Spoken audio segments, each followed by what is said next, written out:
And welcome, ladies and gentlemen, to the monastery, the open bar of the internet, the world's greatest shit show, and the place where we, the good brothers and sisters of this most holy of temples, seek enlightenment through the drunkest, craziest, and most batshit ways possible.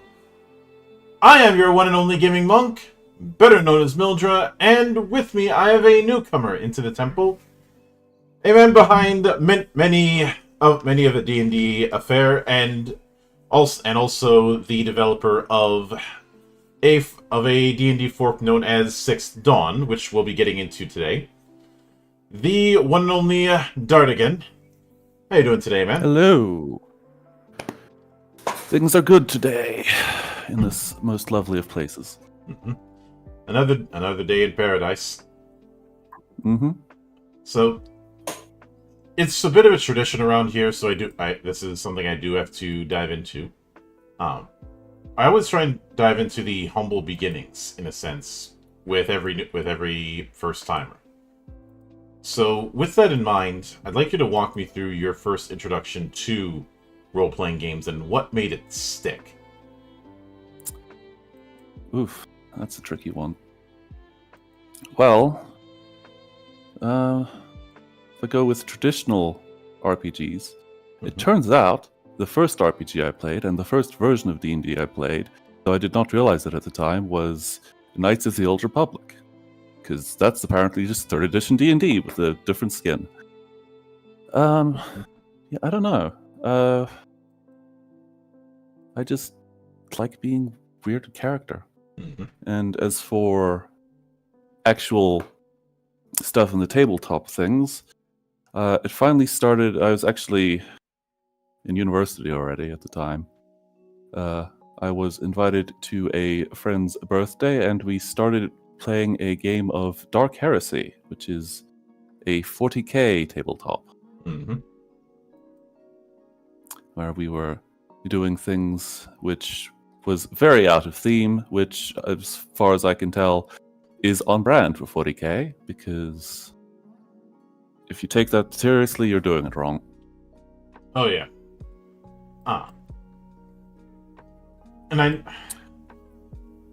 then again, when it comes to 40k, I think one of the appeals with that setting is how much of a sandbox it is, where you could do just about anything.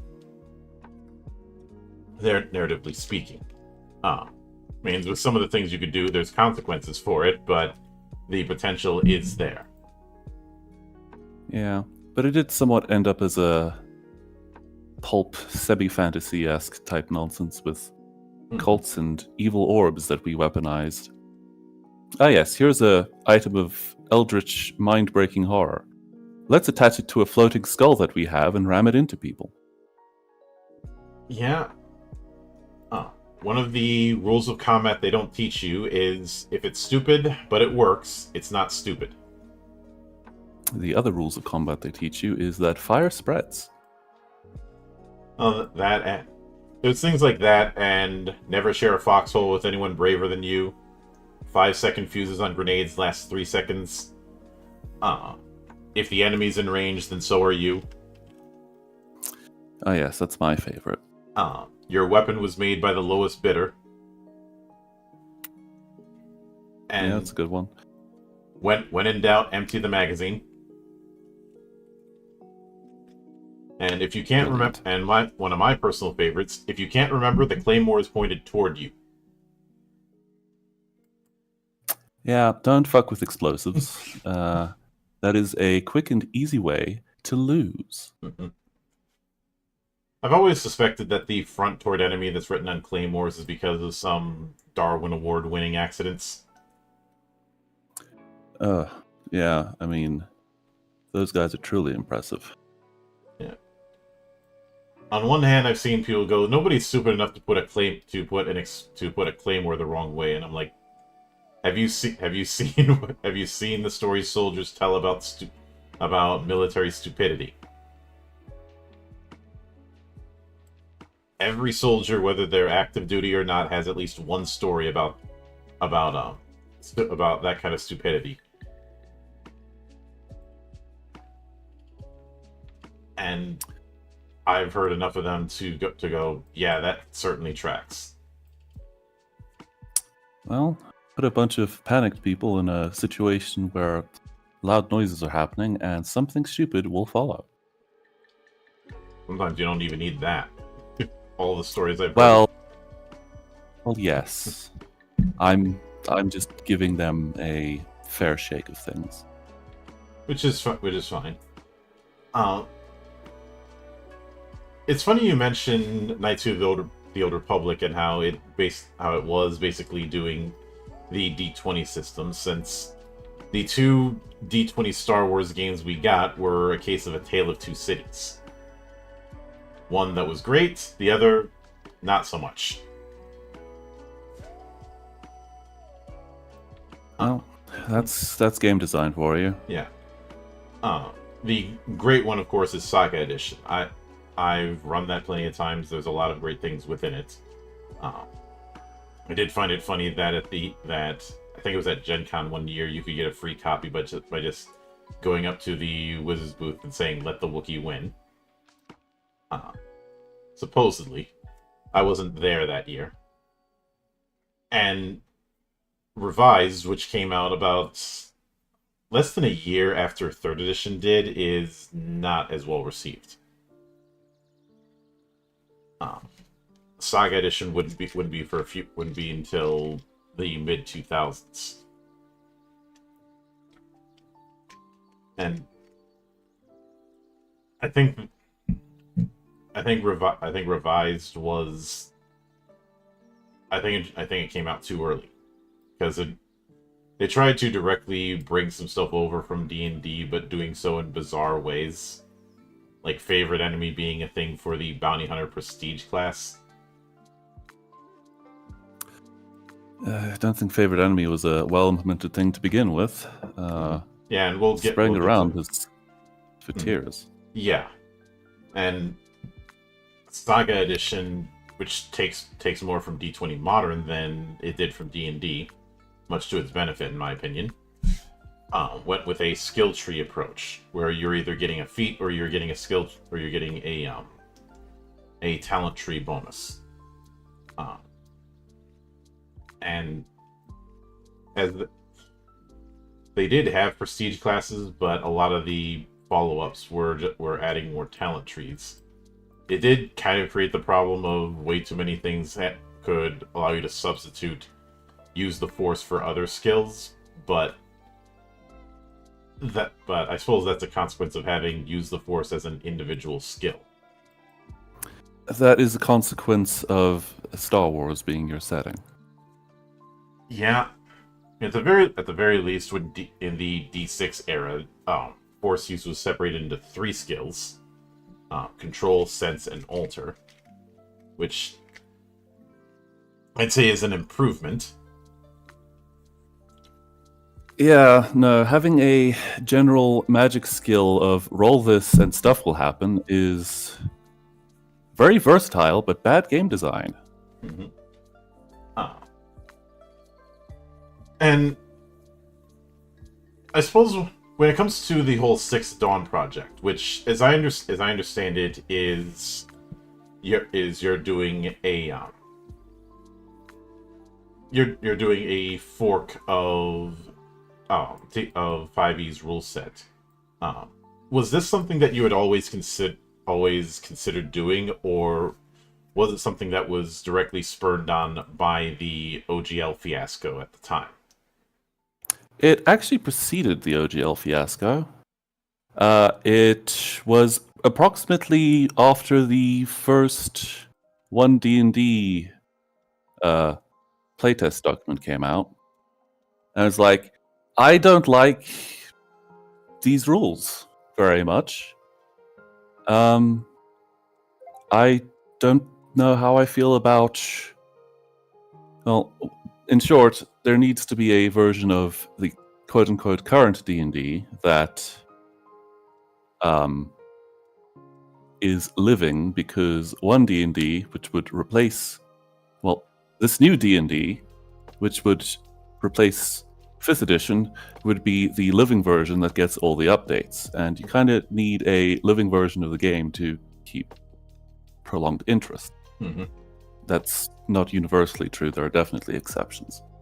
So I started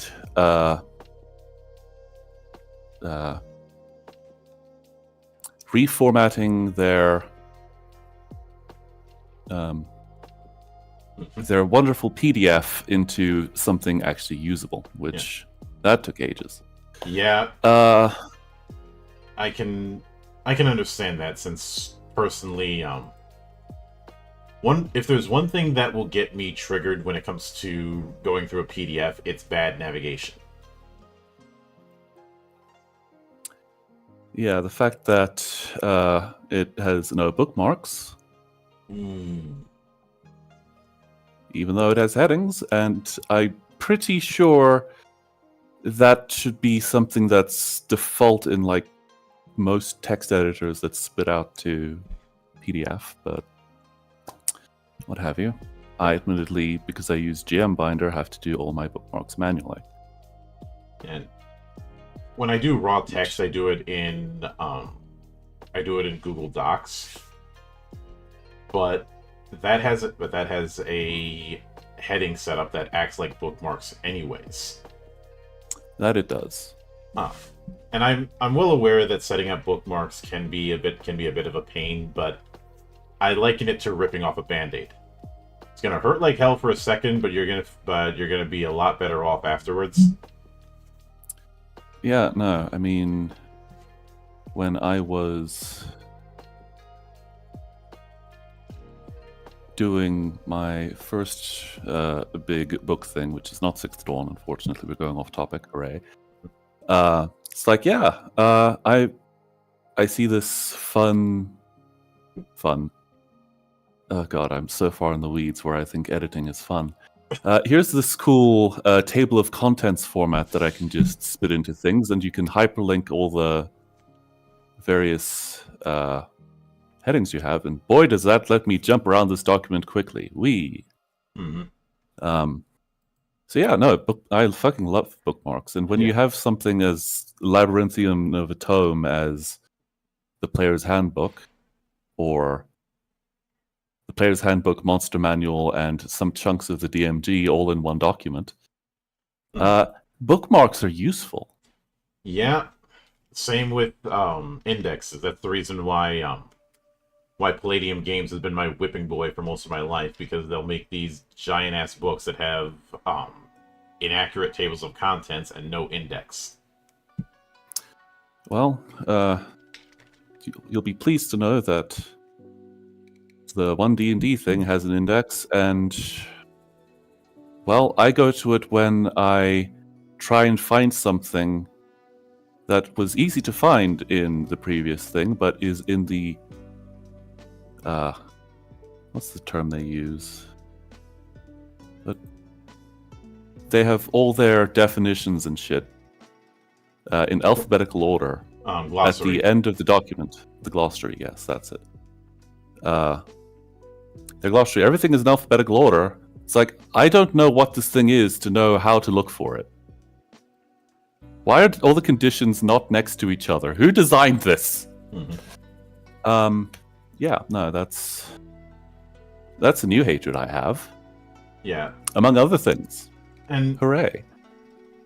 A lot of it for me ties back to my time studying web usability and learning of a man known as named Vincent Flanders, who has done an entire site and 2 books called Web Pages That Suck, which is all about teaching good web design by looking at bad web design. Yeah, that's a good system. And he even wrote a list of the 15 biggest recurring mistakes. And I do remember that one of them was navigation. He invoked what he called the 5-second rule, which is, if I need to figure out where the direction where I'm supposed to be going in 5 seconds, or your site fails. But I remember going through the one D&D playtest when it was going on, and there was one moment that made me snap, and I'm curious if there was any particular moment or particular entry that was the breaking point, the straw that broke the camel's back, as it were, for you. Well, actually, let me find out. Something took me off in the first thing already, so let's see if I can remember what that was. PDF. I don't have these things, but was it the expert class? No, it was before that. But yeah, no, there's just like,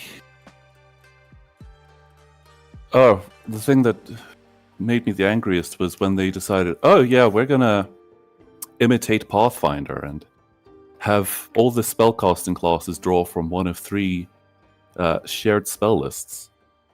And having made several spellcasters where customizing the thing with the spell list was important, that didn't sit well with me. And then the fact that also means that the sorcerer, oh yes, and everyone had prepared spells, and I couldn't tell at first how many spells you could prepare a day, because somewhere in the labyrinthine rules description it said you can prepare 1 spell per spell slot you have of a level of whatever at the time. It's like, the spell costing changes. But the fact that the sorcerer, warlock, and wizard would therefore be somewhat functionally identical, just seemed a bit weird. And then later on it's like, okay, we're going to give class-specific spells, and we're going to give it to you as class features. Why didn't you just give me a class feature? Don't give me something that says, please reference Article 5. And that sort of stuff. I think my old teacher would call it taking 5 steps to do a 3-step job. I do remember citing Warlock as a reason why I snapped, because the changes they planned on doing with Warlock, in my mind, felt like a masterclass in missing the point. Oh, definitely. Yeah, because they turned it into a half-caster at first. They turned it into a half-caster, and the reason given, and I distinctly recall this, was to give Warlocks more opportunities to cast spells. Yeah, the thing is, you need to make short rests more desirable. Then people will use more of them, and the Warlock will get more spells. Yeah, actually, the Warlock had something interesting in its design. So, among the other things they did is they got rid of the scaling spell. Well, not just that, but past that, the stuff you get, the Mystic Arcanum, they give it to you as an Eldritch Invocation. And they also give you additional invocations. So it's like, we've given you the ability to get your old class features back, but to do so, you must sacrifice the new features that we have given you. It's like, there is a interesting use case for that kind of thing. I've toyed with the design in something, but changing the Warlock into a half-caster and then making you work to get it back is not the way. And also, getting rid of the most unique thing about a class is a terrible way to design something. I think my brother would call it pay to not suck. And since him and I had ranted about the ridiculous lengths back in 3rd edition that you'd have to do just to be a decent dual wielder, which is going to be a archetype fantasy that a lot of people would want to pursue. Yeah, I'd actually say dual wielding in 5th edition is something that's been quite lackluster, because it's just not a good thing to do. You give up the potential of, like, wielding a greatsword for a bonus action that has a net result of less damage. And it's even worse if you're a fighter, because then you have 3 attacks that you're not making. Which is actually, they did something interesting when they were redefining the combat rules. I think it was in the fighter playtest, was that 2 weapon fighting added the offhand attack as an extra attack as part of the attack action. It's like, that's fucking brilliant. And of course, they didn't stick with it. Well, they kind of did. They stuck it in the light weapons, weapon mastery or whatever. Yeah. Which I also feel like is a system that is missing the point.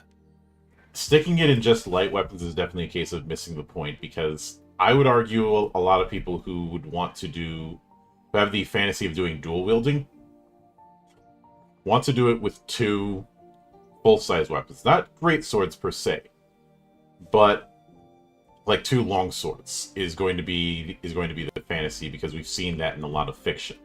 Or two battle axes, because we've seen that in a lot of art and a lot of fantasy fiction over the course of decades.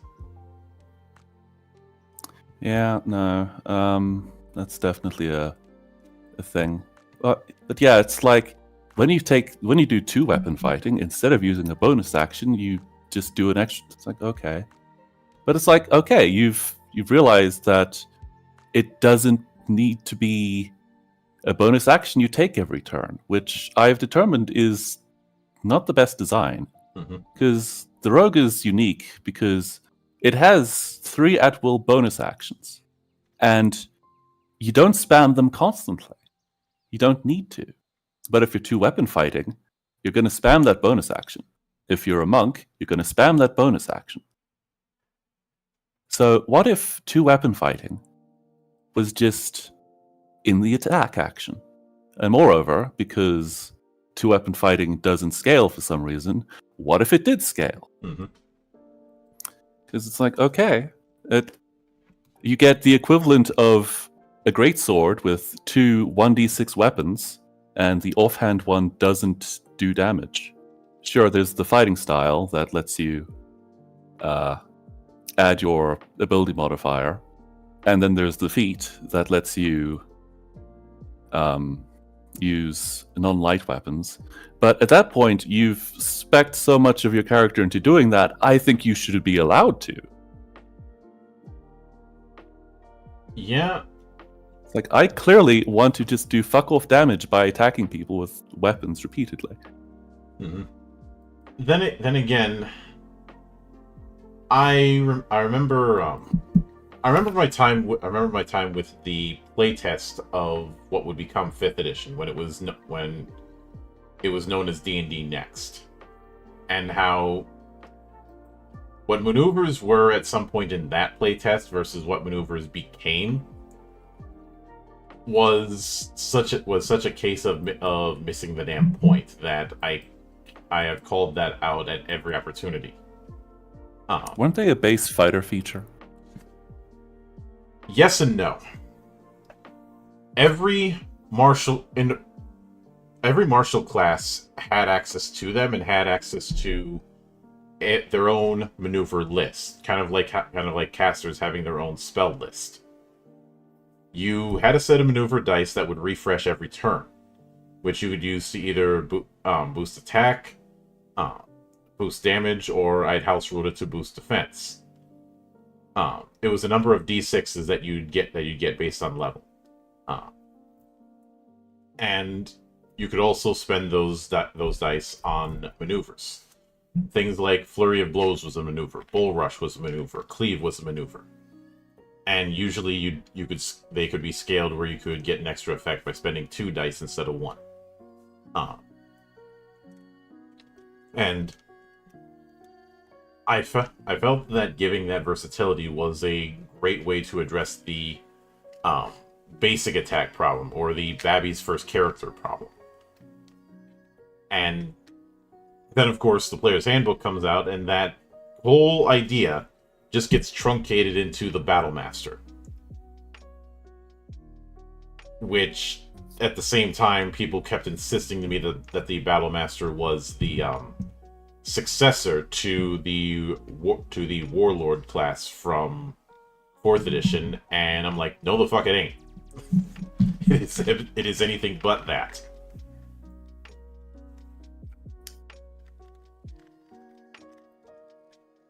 Eventually, they stopped trying to have the Master be the not Warlord and just be the Weapon Master of a sort. But having it truncated into one subclass of fighter was missing the point, because fighter, monk, rogue, ranger, and cleric originally all got access to maneuvers. Cleric, not paladin? I think paladin did it. Actually, yeah, paladin did as well. Cleric and paladin got it a bit later than everyone else, but they did get it.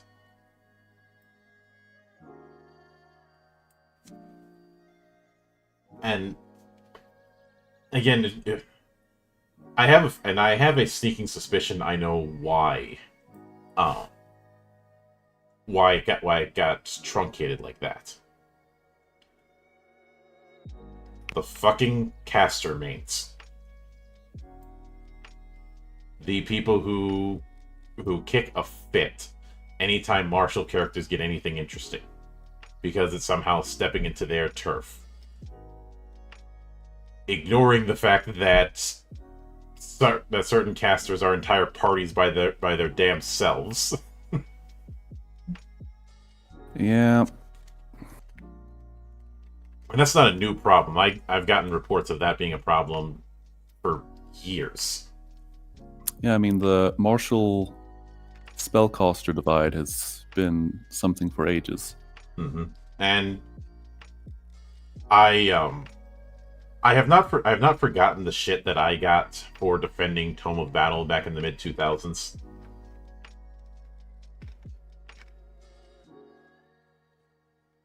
You could say that, to make a Warhammer joke, you could say that I put that in the Book of Grudges.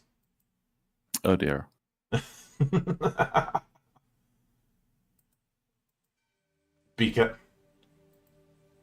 Because there were a bunch of people who were saying that it was stepping on the toes of mages, which, so long as spells like Knock exist, saying that something is stepping on mages' toes will always be hilarious to me.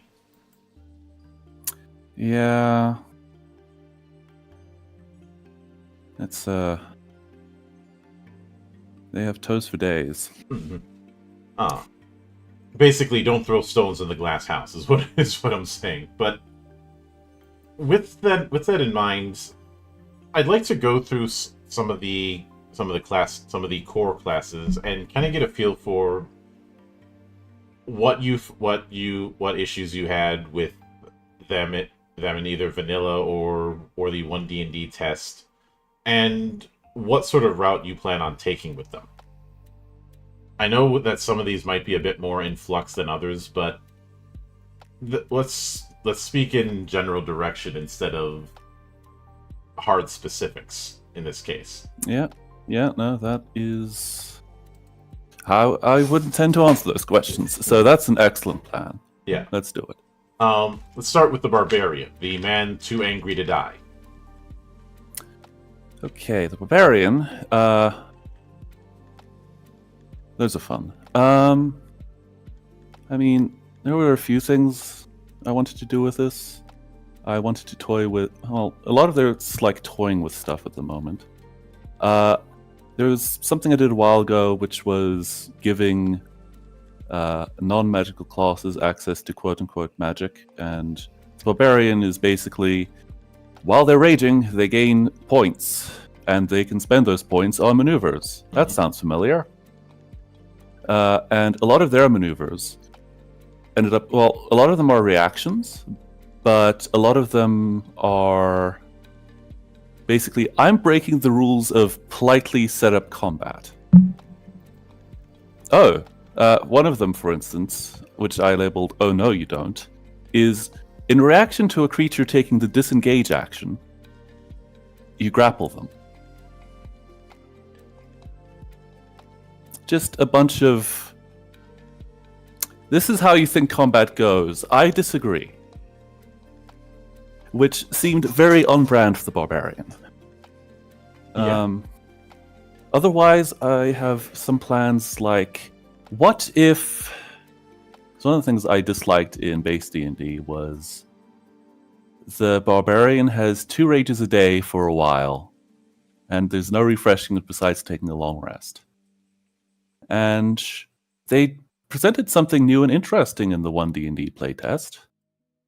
What if exhaustion, instead of this horrific list that no one wants to use ever, was increasing points of minuses to your various stats? Mm-hmm. And there were 10 of them, which it's now down to 6 technically, but 6 is death, Mm-hmm. which do twice as much, which is less fun. But it's like, okay, what if I brought back the old thing where rage is something that gives you fatigue or whatever. So you have unlimited rage, and while all the adrenaline is pumping, you ignore any and all exhaustion you have. But then when it ends, you gain a level of exhaustion. Mm-hmm. So you have this resource to play with, and this exhaustion would go away quickly because I don't want the barbarian to have to rest a week to be useful after they've had a long day. Though that would be funny on its own. It'd be funny, but it doesn't quite match the, for lack of a better term, mythos. Yeah, the vibes are off. Mm-hmm. So yeah, it's like you take a short rest and either some or all of them go away. Just the quote-unquote temporary exhaustion. Yeah. But it gives you an interesting thing of, and then it's like, okay, you can also then just rage when you need a advantage on strength for something for a while, which is then you're doing an exertion of massive energy and you're a bit more tired afterwards. This makes perfect sense. Mm-hmm. So that's sort of where the barbarian is going. Doing some other things like it's arbitrary pluses. What if you just double strength or something? That'd be fun. I don't know if that's going to stick, but that's an idea I'm playing with. Yeah. So then we have the Bard. The Bard is the one I have the least clear ideas on. One of the things I'm toying with is taking it down to a half-caster, because as the jack of all trades, why is it a master of spellcasting? And it used to be a half-caster, why is it a full-caster now? And a bunch of other things. Mm-hmm. But something else that I want to change, because it's forever been something that's put me off the class, is I want to separate the Bard's thematic thing directly with music. Because a Bard is a storyteller. Yes. A scholar of sorts.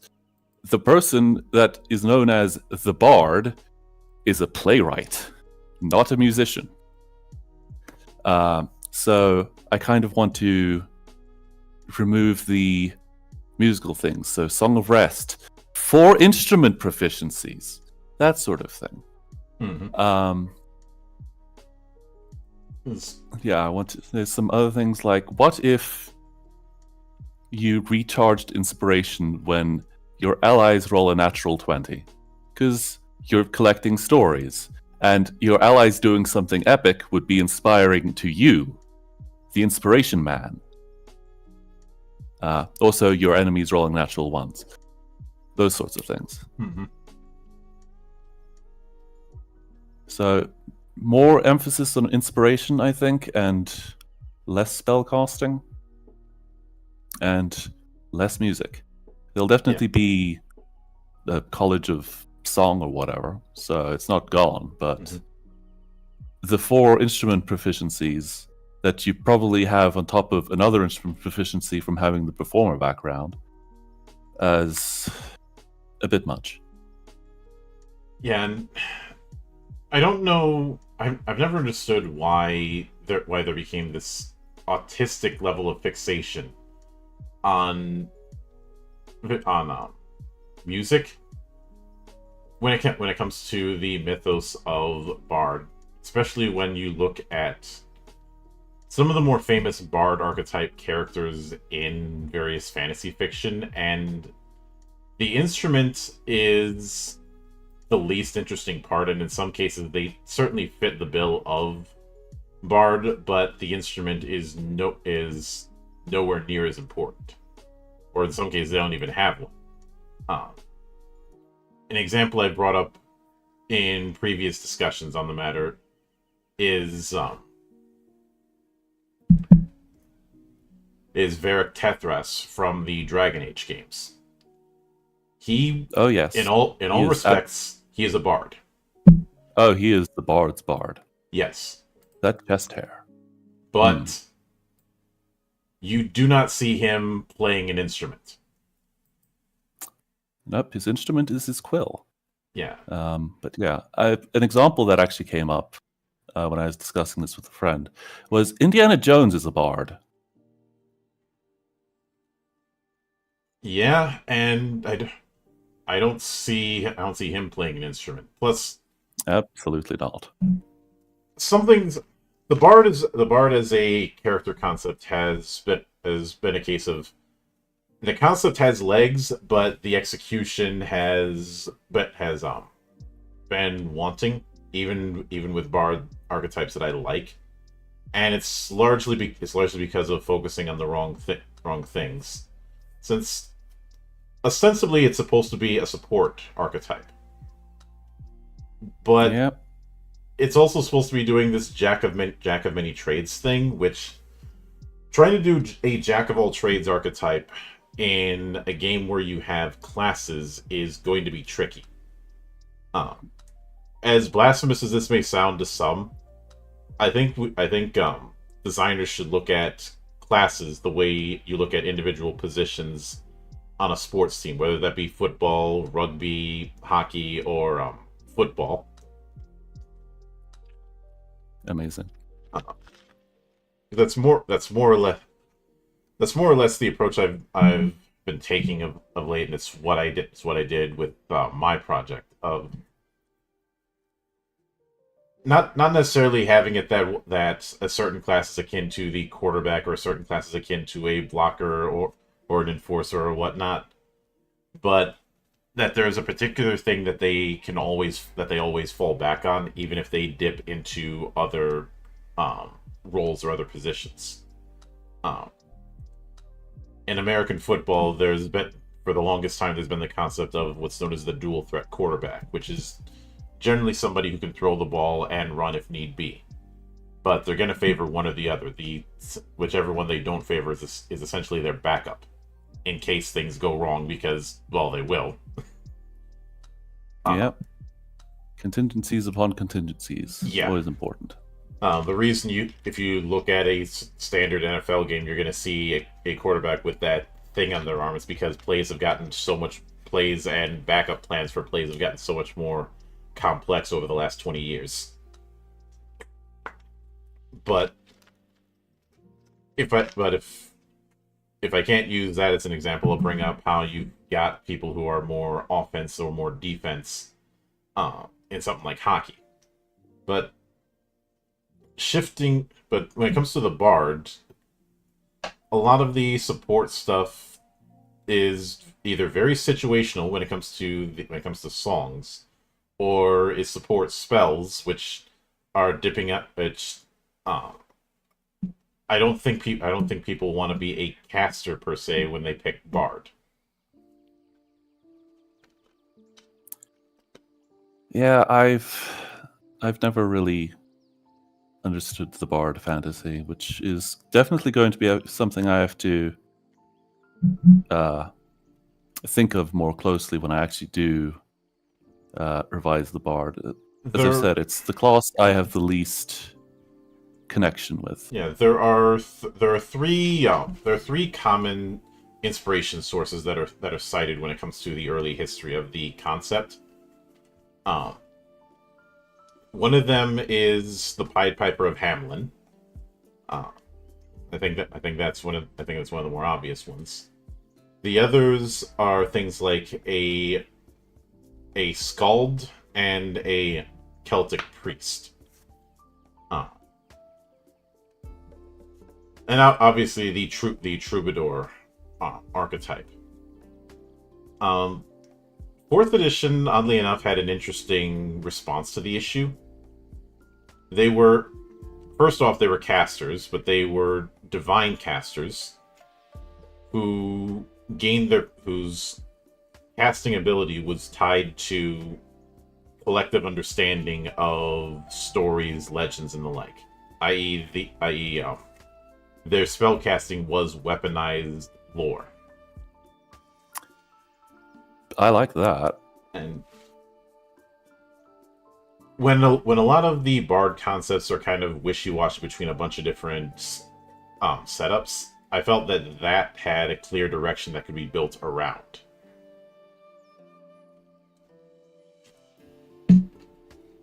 Especially since it was going whole hog into concepts that are kind of danced around, but really should get the full plunge.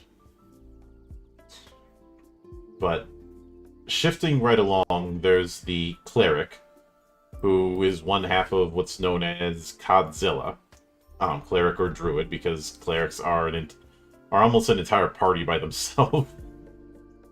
Yeah, no, that's a treat. Mm-hmm. Yeah, clerics. Well, one of the things I specifically don't like about the cleric, in its base form, is the fact that there's some implication that you have to be good. Why do all clerics have turn undead? When some cleric, animate dead is on the cleric spell list. Why do they have turn undead if they're making an army of the undead? That's silly. If I understand, I've asked that question in the past, and the best answer I could get is there was an implication early on that clerics were tied to vampire hunting, but the question I've often had is, depending on your god of choice, why would they give a shit about the undead? Yeah, that's the thing. If your cleric is a follower of, say, Cord, who's basically Thor in all but name, why would a god of battle and storms care about undead? If you're a cleric of Cord, why do you have turn undead?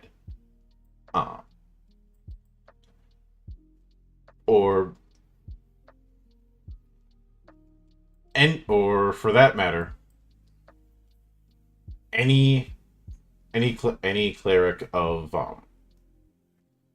that is the only deity that it would really make sense to have that sort of thing would either be Vecna, which most people are going to veto that just out of hand, or the Raven Queen. And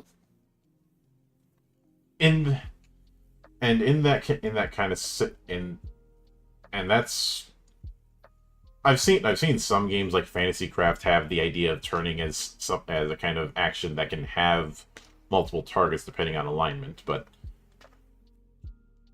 I think one of the other things was you mentioned the whole clerics have to be good. I'm gonna be honest.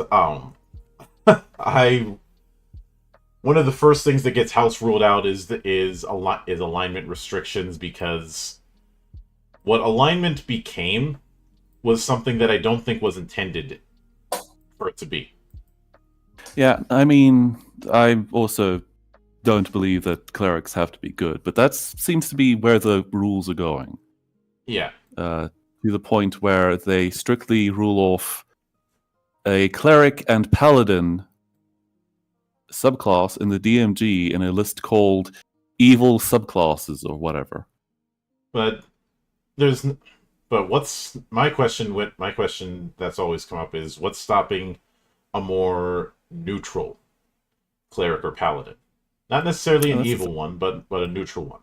Because yeah, no, absolutely. Neutrality is important too. It's my favorite alignment. When I said that it's become something that it wasn't intended to, obviously the alignment system has its roots in the Eternal Champion meta series by Michael Moorcock. In particular, the Elric saga, and that had a pantheon of law and a pantheon of chaos. Neither of them are nice. Both the gods of law and the gods of chaos are different flavors of asshole, which is why at the end of that story, Elric rejects both of them.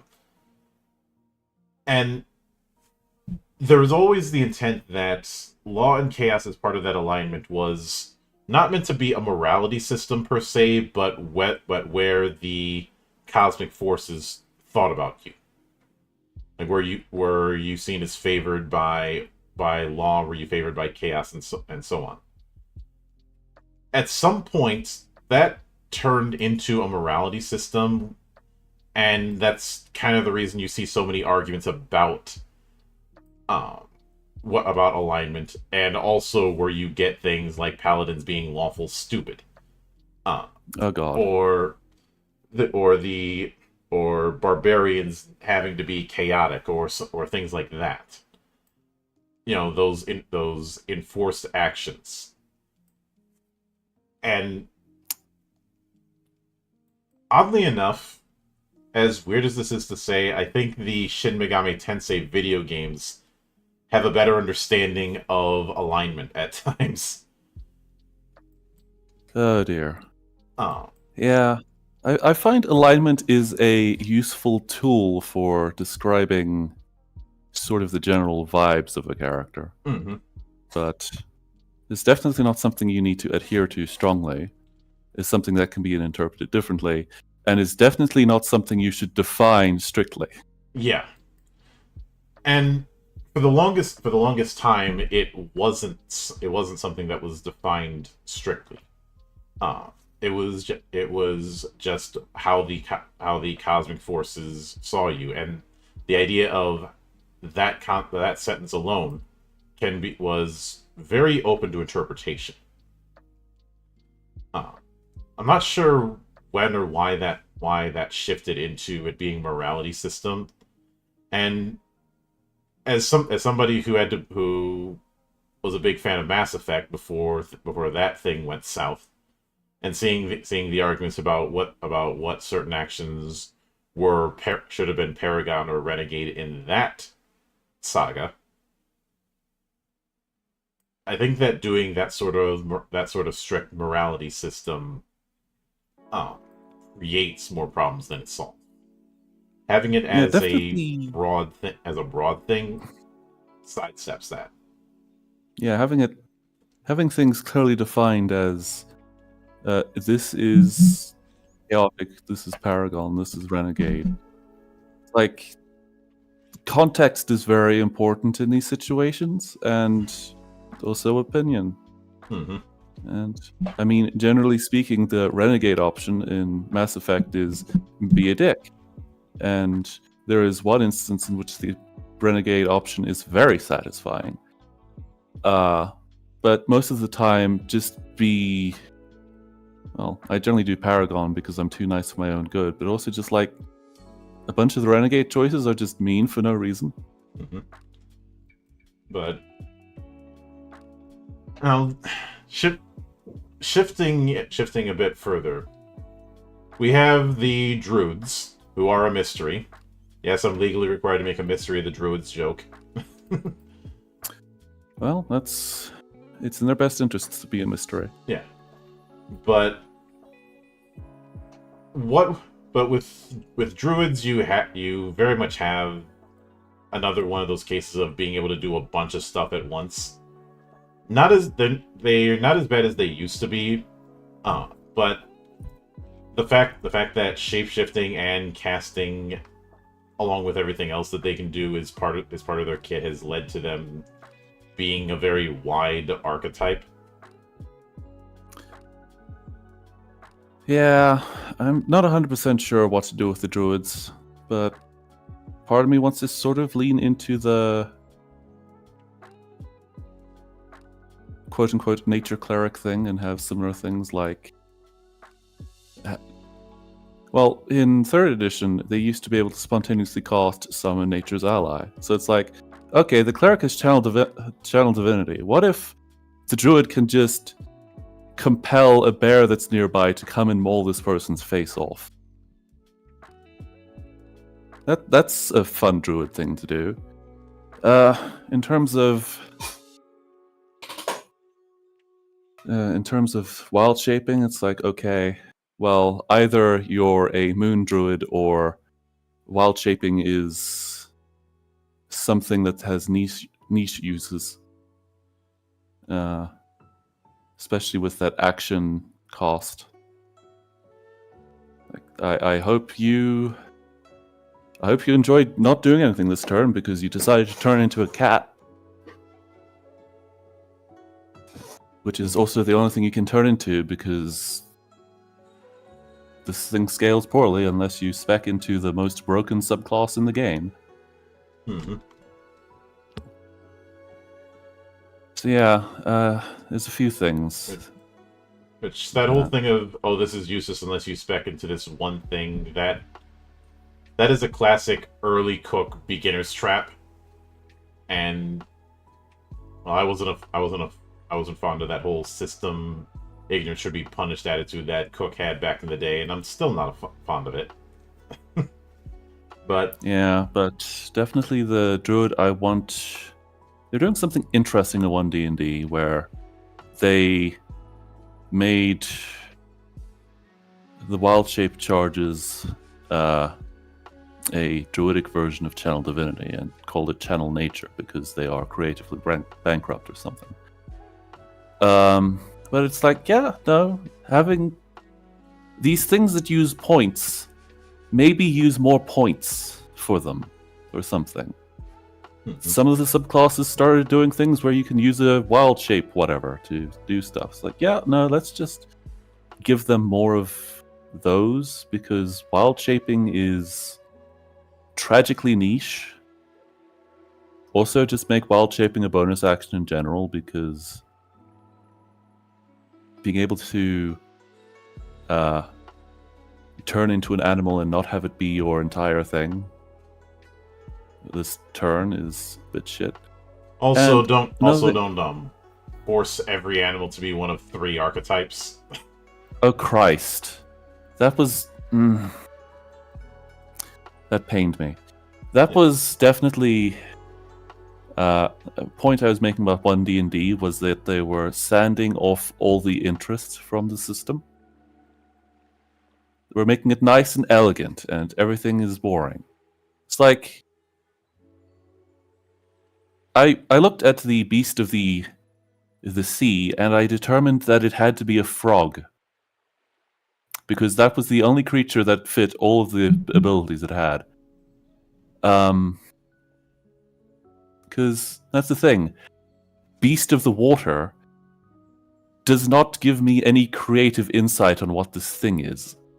I imagine it's some manner of fish, but I mean, it could be crocodile, technically.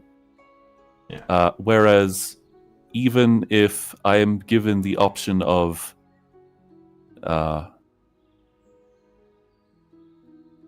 say, a horse, you could easily reflavor that as a player to a deer, which you only thought of because there was a horse, and you didn't want a horse, but you wanted something similar that was cooler. So even having a fixed thing is a jumping off point for roleplay, but having no flavor is a black hole of creativity.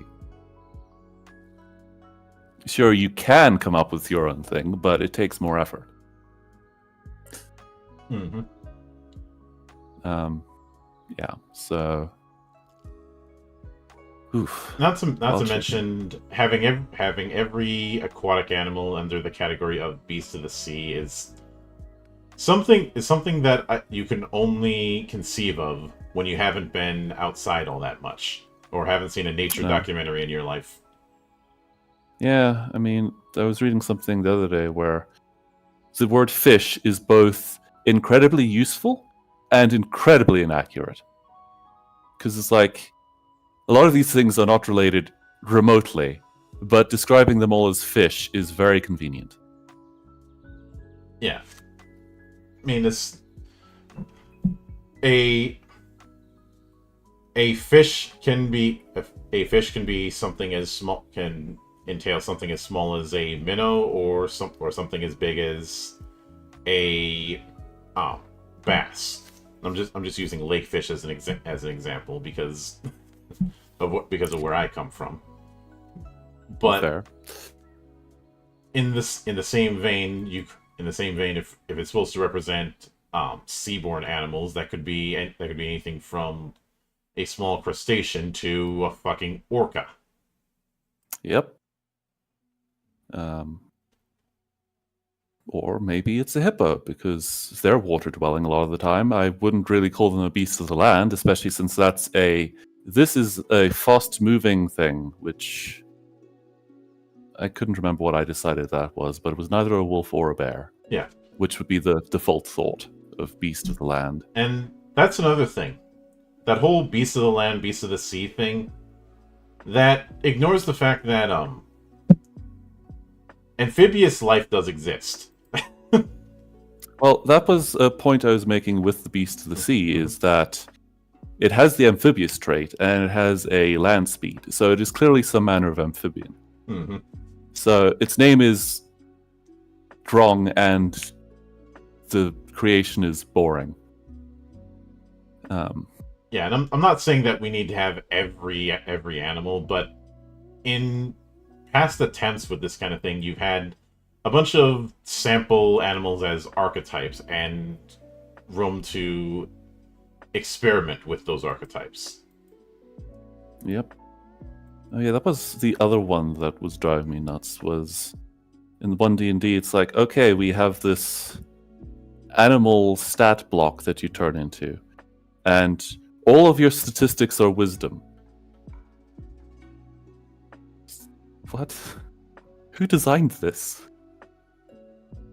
Well, except your charisma and intelligence, but your strength becomes your wisdom score, your dexterity becomes your wisdom score. It's like, good lord. You've really tried to make this so balanced. It's probably A, horribly broken, and B, the most boring shit in existence. Yeah, but and I know you posted about this in that Patreon post back in January, but shifting into the fighter, this is of course going to be interesting for me, because I have had to put up with years of people telling me fighters are not supposed to be powerful, and to that I say, cope and seethe, bitch. Well, moreover, the fighter should not be the simplest class. Yeah. Especially the simplest martial class should probably be the barbarian, because they are damage the class, more or less. It's more complicated than that, but that is the archetype. So the fighter, it took me a while to properly suss out what I wanted with it, but ultimately the fighter is a master of fighting. So this extends to a bunch of things like combat maneuvers are base fighter feature. Not using superiority die, because as I've found, that seems to be a crutch for very lazy ideas. But yeah, no, some points. They can spend their hit dice to recover those points because they are a measure of physical exertion. Which I'll get back more on when we reach the sorcerer. That's a fun one. But also, like, okay, at a glance, the fighter can tell what the... it also gets the Battlemaster's ability to look at someone and figure out how they sort of work out in a fight. So, what is their most powerful attack? How many attacks do I think they make? About how many hit points do they have, etc. That sort of thing. It's like, they should be able to do that easily. But then I came up with some other things, like, well, one, I decided that the defense fighting style of, if you're wearing armor, which is always true, you get 1 extra AC, was boring. But it's like, okay, they need to specialize in armor somehow. So later on, it's like, what if they just have special armor fighting styles that only they get? So if you specialize in heavy armor, you can use your armor bonus in place of your dexterity score or something for dex saves. Mm-hmm. And if you're wearing light armor, you can disengage and dash as a bonus action, that sort of thing. Yeah. Which is... But then they do... Oh, which is fair, because there has been an issue of fighting style only mattering the first few levels, but after like by the time you get your subclass, it's kind of irrelevant. yeah. I really need to retool the fighting styles again. Because the two-weapon fighting style is incredibly simple, but it sort of feels right because there's a lot of... It's something I've encountered with spellcasters in the first 5 levels. There's something very disappointing about rolling a single dice with no ability modifier attached. So yeah, offhand having extra damage is nice.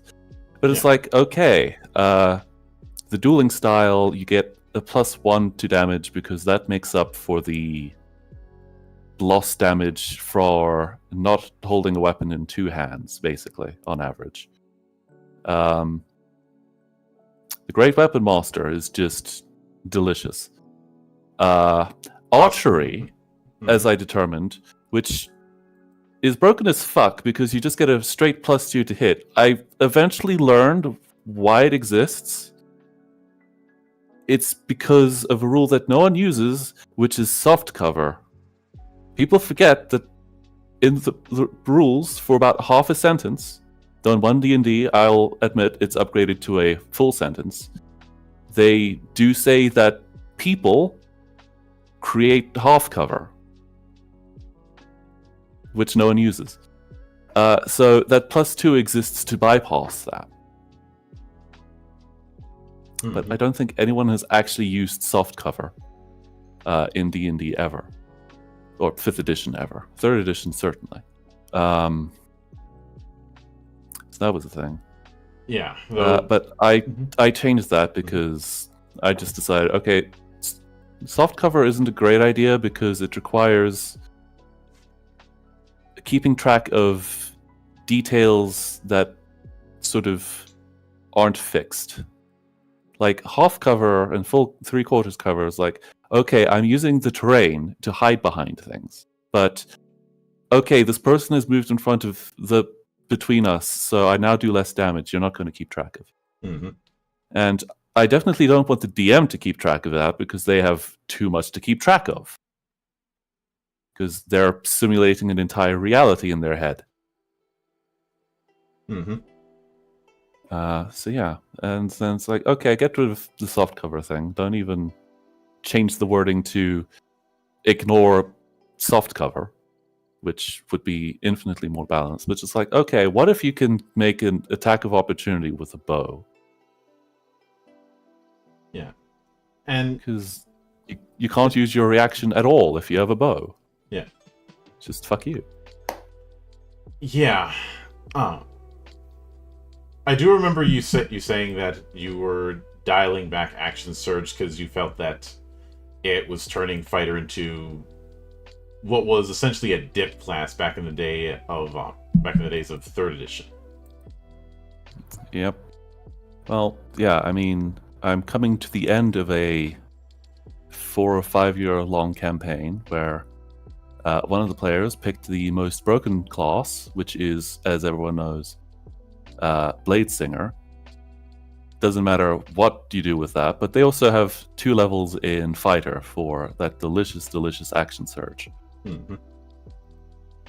Which, yeah, no, especially being able to cast 2 spells a turn is horrible. But the fact that Fighter is the only class that gets more than 2 attacks, I'm not going to count the Monk because that's a weird exception. So they get 4 iterative attacks, and they can also choose to just do 8. And they're the only class that does this. So clearly, and their only other features are Second Wind and Indomitable. If I'm being honest, I found Second Wind to be rather anemic. I have had people try and tell me that Second Wind is a successor to what Second Wind was in 4th edition and what Healing Surges were in 4th edition. As somebody who played a lot of 4th edition, that is complete bollocks. Yeah, no, it's not. I actually wanted to get rid of Second Wind altogether, but in playtesting, players wanted it for some reason. Like, I will come up with a workaround for it, but for now it stays. Yeah, the idea is sound. I think the problem I had with it is the fact that the math doesn't scale. Yeah, no, it doesn't. Given how quickly your HP is going to be going up as you go up the levels, especially with martial classes, 1d10 plus fighter level is nowhere near enough. Yeah, and Tales of the Valiant, which I really wish was better than it was, because I wouldn't be doing this if it were. They decided that, fighters can just, instead of taking a short rest, another reason you don't need short rests, they can just spend their hit dice as a bonus action. But only if they are less than half hit points or something. Yeah. Which I know which isn't exactly the same thing, but admittedly that's something that has some potential for scaling if you want to go with the fighter's the last one standing. But it certainly has its place, but I feel like it's using resources weirdly. I think the other issue is requiring a full. If you're going to require something like a short or long rest for recovery of something, it should have a significant amount of impact. And to balance out the fact that you're not being able to use it as much. Yep, and definitely. And 1d, if it's scaled where you're getting more d10s as you went up in levels, that I would at least be willing to buy. 1d10 plus level is something that's only going to be effective the first few levels. Yeah, I mean, the fact that it's just a free extra health that you get every short rest is nice, but it's definitely not something. It's something you use before a short rest, so you can have an excuse to use one less hit dice. Which is very much not the intention. Yeah. And it certainly wasn't the intention back and forth, especially since, well, anybody could use Second Wind back and forth. Yep. Since the whole intent with things like Second Wind and things like Healing Surges was to allow classes like Cleric to not have to be the heal bot. Yeah, wasn't Second Wind basically Action Surge? Or am I getting my things mixed up? I never actually played 4th edition. I've mostly just been researching it for good ideas to steal, which there are about 6. It's probably more than that. I have been the embodiment of he who laughs last laughs loudest when it comes to how people have flipped their attitudes regarding 4th edition. Over the years. I definitely think it was underappreciated for what they were trying. I mean, it was the first one that they made martials and spellcasters balanced by making the distinction largely thematic. There were certain differences, but the differences were more about role, and even when it came to role, there were some that not everyone was doing it the same. Not every controller was doing the exact same setup, for instance. Same with strikers and the like. And There was the downside, though, that there was basically just 4 classes in the game and various iterations on those 4 classes. though, even with, I'd say the problem was they stuck a little bit too closely to things and didn't really start branching out until Player's Handbook 3. Because That psionics do not work anything like the other power sources. Yeah, no, it does not. Huh. I can do shit with my mind. Okay, is that healing or is that dealing damage? It is. I've turned that person into a pretzel. Yeah. The way psionics worked was instead of getting encounter powers, you had a set of psionic points that you could essentially meta magic your way with your at-wills. And psionics would get more at-wills than anyone else. But they would, instead of getting encounter powers, they would get psionic points.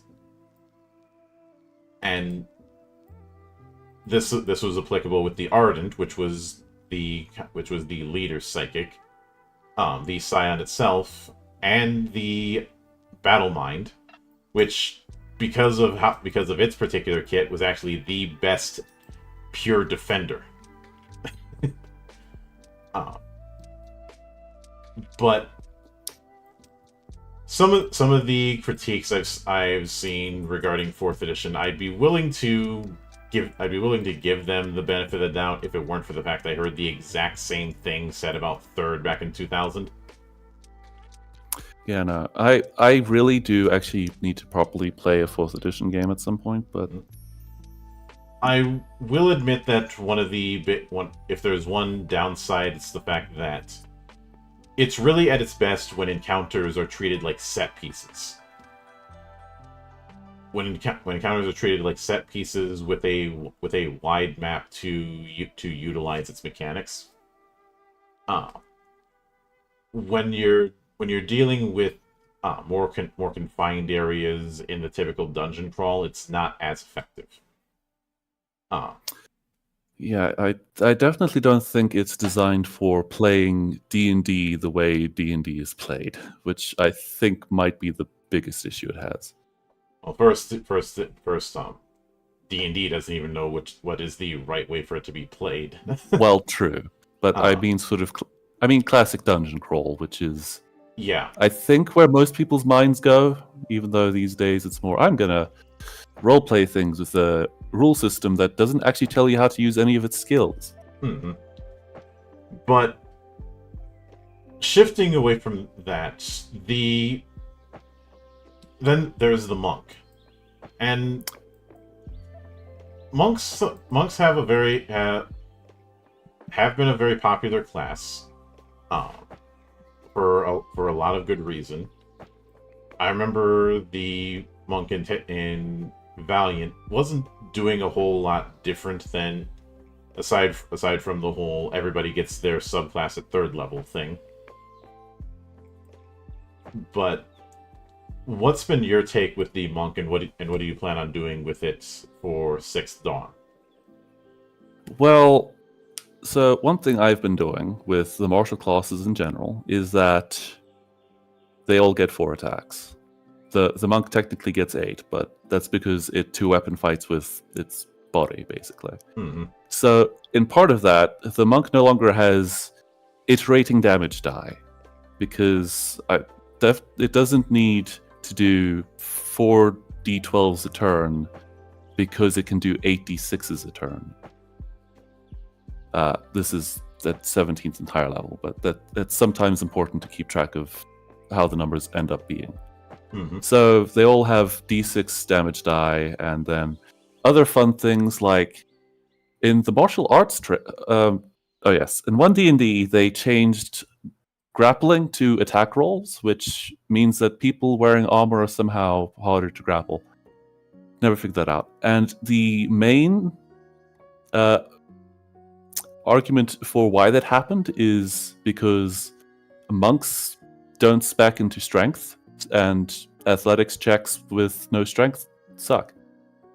But I realized something simple, which they realized with their barbarian, that you could just have a class feature that says you can use a different ability score for this. In fact, the martial arts feature does that for unarmed strikes. So why doesn't it do it with athletics checks? So yeah, base monk at first level, you could use dexterity for athletics checks, which also lets you do the weird acroletics nonsense, which monks typically get away with anyway.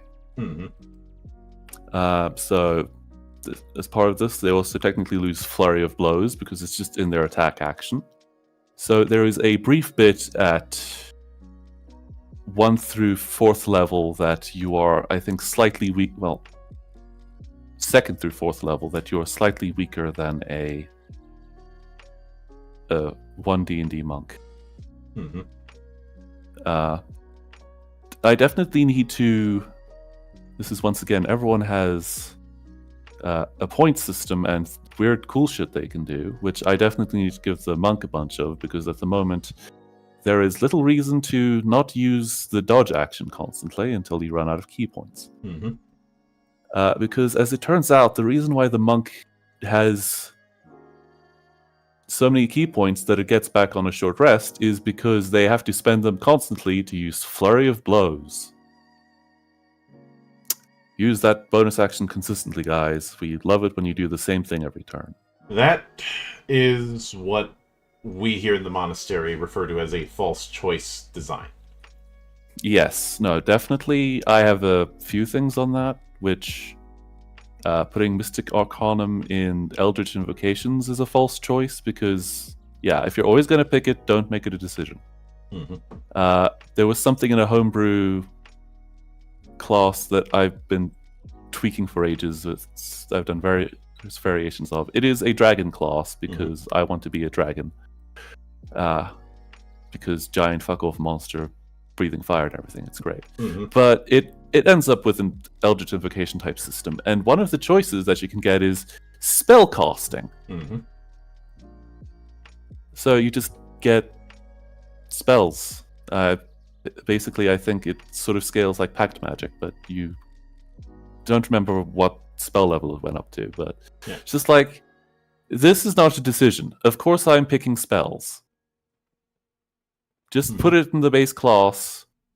Give me one less point if you need to, but just put it in the base class. This is not a decision. So yeah, definitely false choices. So I need to give monks more options. I like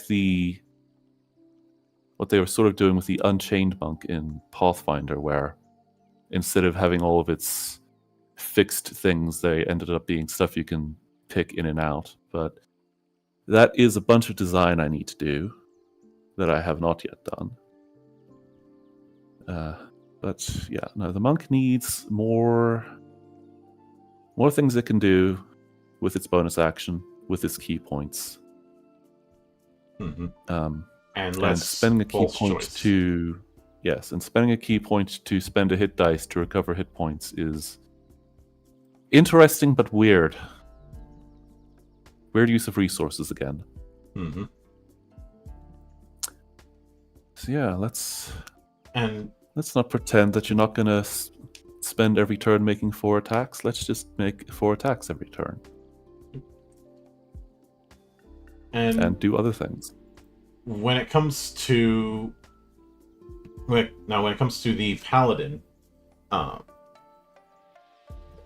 I have had one particular combo that I've done that, depending on my GM of choice, ends up pissing them off, and that is known as the Palarer.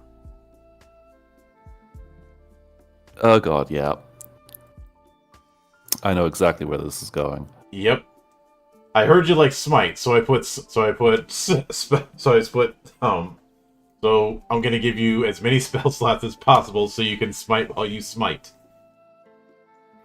Well, I mean, I think that's technically possible here too, but it would be interesting.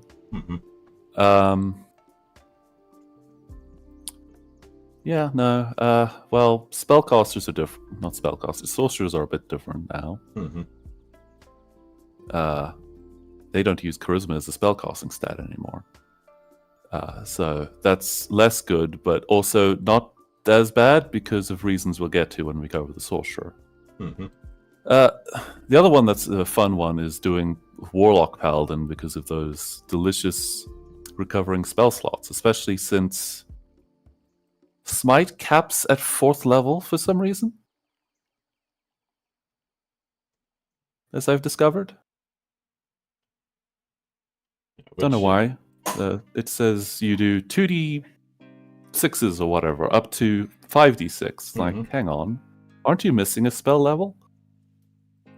So yeah, that was interesting, but yeah, multi-classing into Paladin would be interesting, though the fact that you would be losing out on those delicious extra attacks that the Paladin now gets, but you are being a sorcerer, so who knows?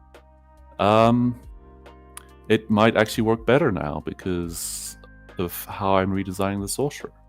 Mm-hmm. But as far as the Paladin goes, I'm also trying to stop it from being innately good for some reason.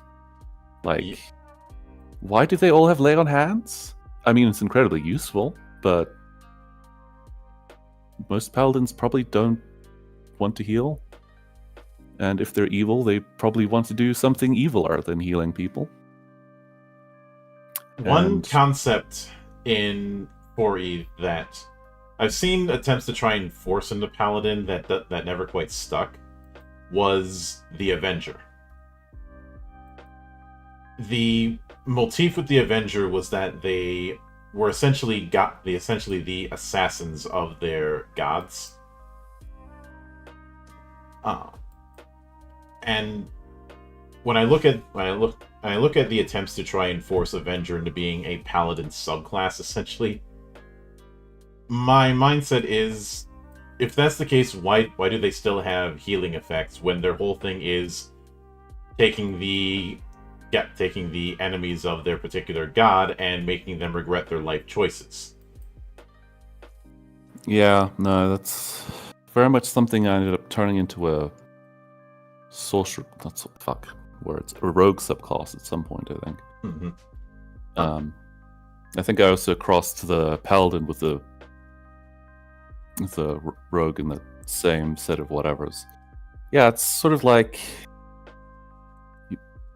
I get it. Paladin do a lot of hurty hurt, but yeah, lay on hands is a bit specific. Why does evil paladins do extra damage against undead and fiends?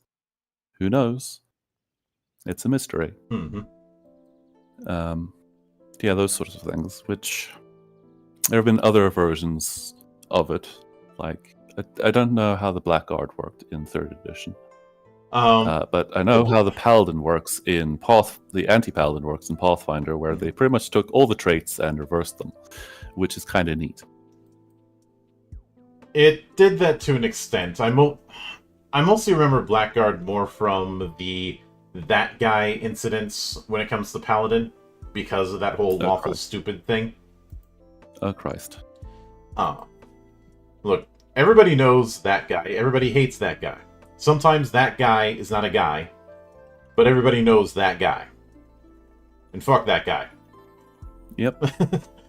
But that GM is even worse.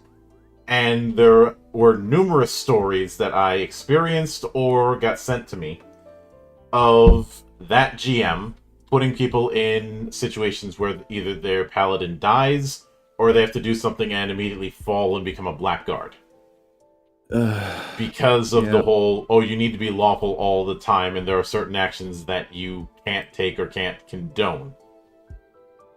Which is where things like lawful stupid become an issue. Yep. Because you're essentially giving the paladin a rules-mandated reason to be a dick. Yep. Which is definitely something that's going into my character creation guidelines of this system is step 1, create a character that wants to be there. Step 2, create a character that other people want to be there. Step 3, have fun. Because that solves a lot of problems, surprisingly. Broody, emo edgy rogue in the corner not wanting to join the party in the adventure. Well, I told you to make a character that wants to be on this adventure. You're being a bit stupid if you're doing that. Don't make an insufferable prick? Well, yeah, it turns out murdering the party or stopping them from doing their nonsense because game mechanics dedicated it. When the rules of the game say don't be a dick, theoretically, yeah.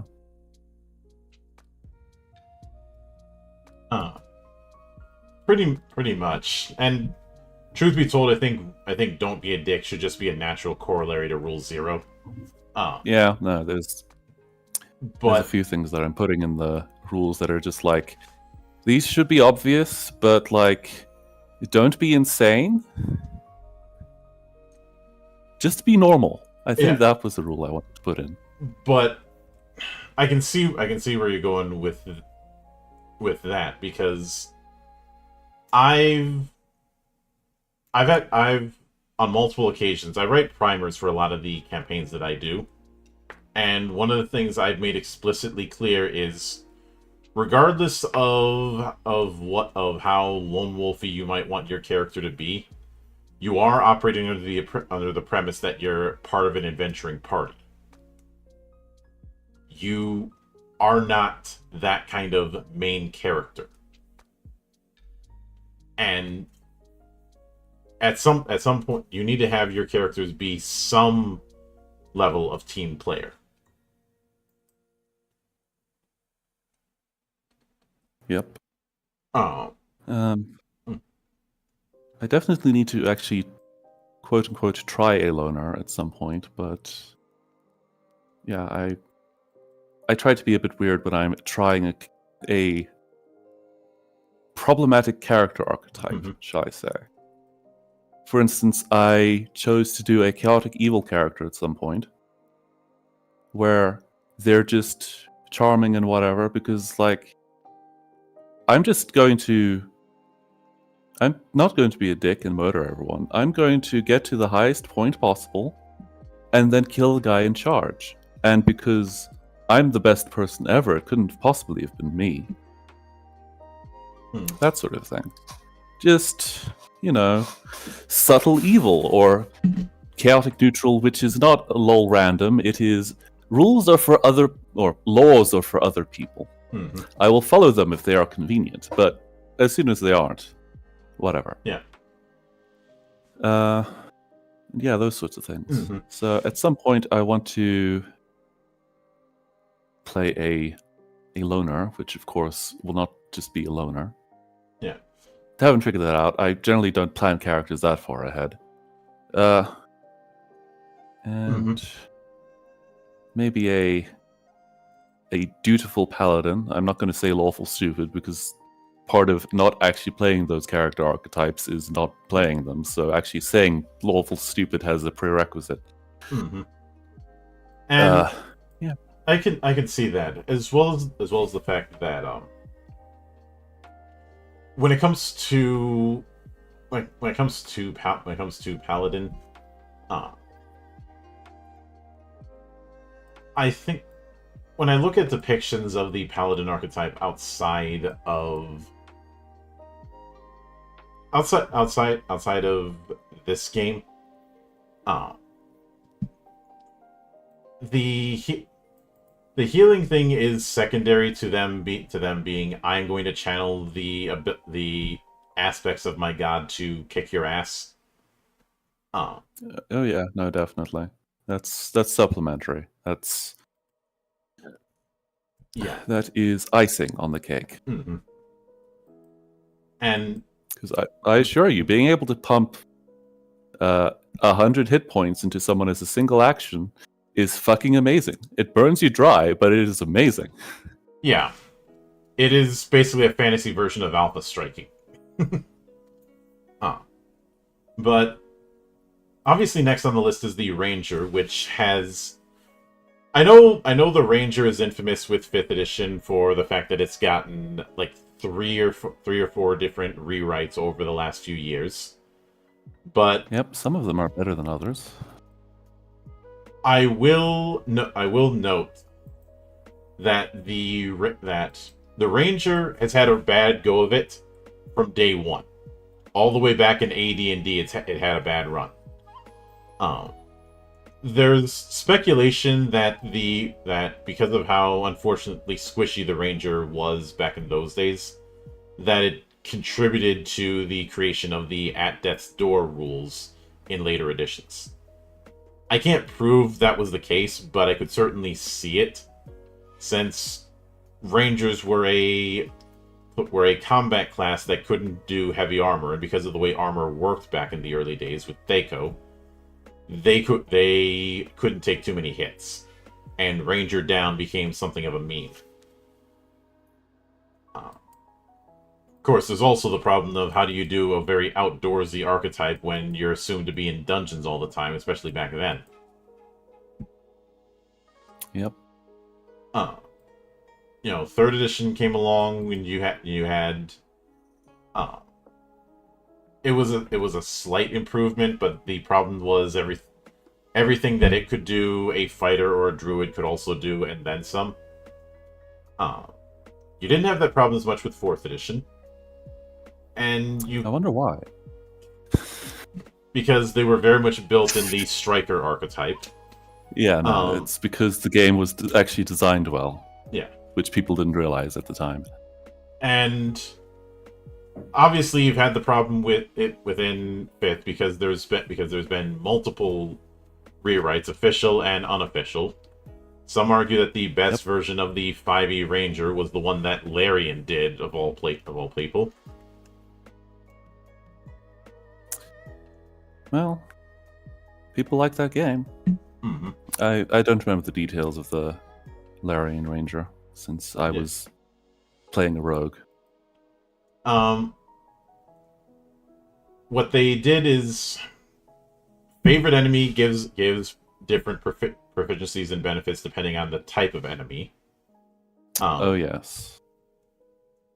This replaces things like the tracking benefits and language learning. Natural Explorer doesn't do survival and tracking because it's not going to apply to the game, but you get a sleight of hand proficiency and can cast Find Familiar at will or one of 3 elemental resistances, fire, cold, and poison. Both Favorite Enemy and Natural Explorer get additional selections at 6th and 10th level. The subclasses got some changes as well. Hunter didn't get any changes. Gloomstalker got Disguise Self as a ritual spell. The ability to be undetected by dark vision was swapped out for a short rest ability where you could become invisible for 10 turns when obscured. Dread Ambusher got its Wisdom Initiative bonus replaced with a flat +3. Rope Trick got replaced with Misty Step as a 5th level spell. And Iron Mind gave proficiency to both Wisdom and Intelligence saving throws. And Beastmaster had it that companions no longer take an action to command. They have their own initiative. They can replace per short rest. At 5th level, they add your proficiency bonus to its AC, attack, and damage. So basically, a lot of the survival features were cut out in favor of giving it more combat viability. Which makes sense, since that's where most of the gameplay is in the game, to no one's surprise. Yeah. But yeah, I was doing a few things with Ranger which were neat. I think, at least. So, well, one of the things with Animal Companions was I was playing Pathfinder 2nd edition, which does not solve all the problems with the 5th edition, as it turns out, but it does have interesting ideas. The more interesting one is when you have an animal companion of some sort. Instead of having 3 actions, you have 2 actions spread across 2 creatures, which seemed interesting. Or 4 actions spread across 2 creatures, rather. And I've now given Rangers 4 attacks, and I think there was a Beastmaster feature or whatever that lets you replace your your precious limited attacks with your animal companions attacks. It's like, no. What if you basically, let's just say, for instance, we're at 17th level because the numbers are nicer. Mhm. You have 5 attacks across 2 creatures. So you can have your animal companion do 4 of the attacks. Each one has to do at least 1 attack, but the animal companion can do 4 attacks, and you do 1, it can do 3, you do 2, etc. That kind of thing seems sort of neat. Also, the animal companions are, once again, like Pathfinder, having bespoke stat blocks that aren't just a creature that exists in the monster manual, because it turns out you can do more interesting things with them if you're not limited to arbitrary size and CR restrictions. Like, I can make a balanced owlbear companion and keep the owlbear in this monster manual the same. And do other things. And then also have it get a boost of things, because quite frankly, sometimes I want to ride a giant wolf into combat. And I can't do that in 5th edition unless I'm playing a halfling. Which is its own kind of fun, but yeah. Mhm. And do those sorts of weird things with the animal companion. The ranger itself, I've done a few things.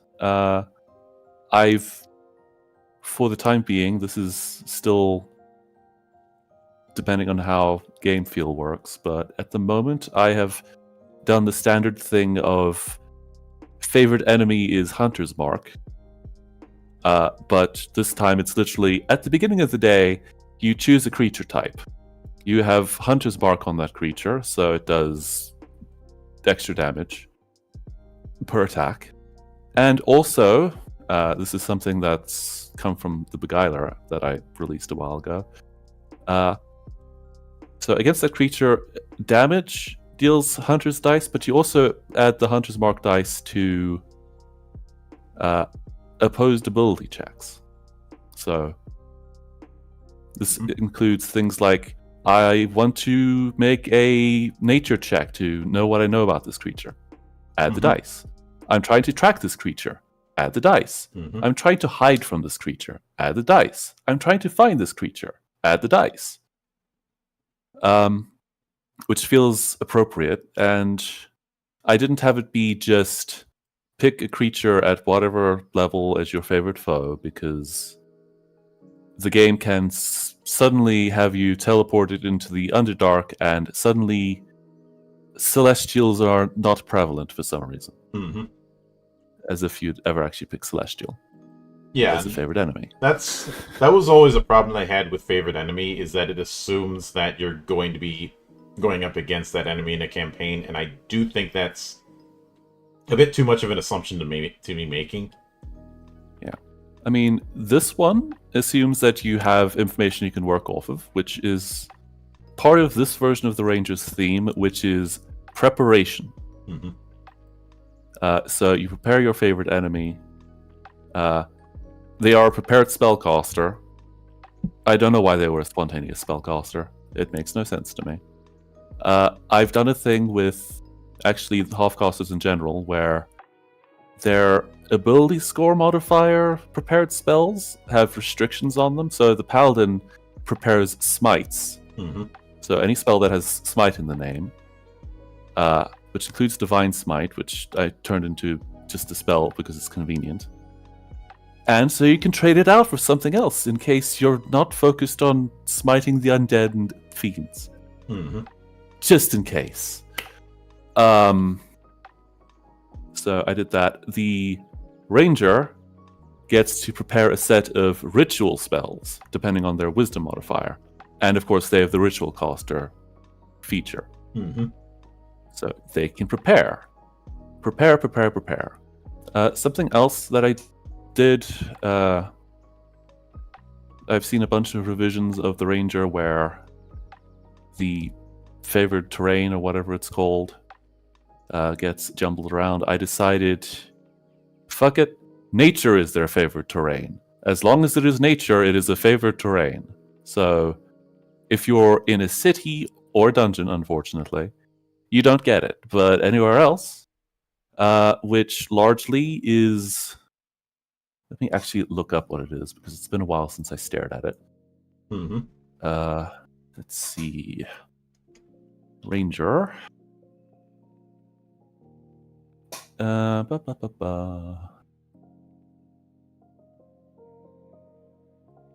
style, favorite foe. Natural explorer. Oh yeah, it does all the difficult terrain. Can't become lost. Tracking at full speed, but also some other things like they get the ranger, the rogue's cunning action of disengage and dodge as a bonus action in natural terrain. They get a climb and swim speed in natural terrain. And a bunch of other things. And also, because giving people weird bonus actions is fun, they can make perception checks and recall knowledge as a bonus action too. Mm-hmm. And those things. So preparation, finding things. Mm-hmm. So generally applicable things. And I mean, I could probably put in some rules to like optional character rules for, okay, so you're a ranger in a city and you don't go out much. You probably should not be playing a ranger in this instance. But because you have chosen poorly, I will make this allowance for you and give you some less nature-focused things. But that is much later in the thing. But since, unfortunately, the ranger is, by design, I am one with the wilds, it kind of has that limitation behind it. Yeah. And I think there needs to be a re-examination on what is treated as the character mascot for the ranger class.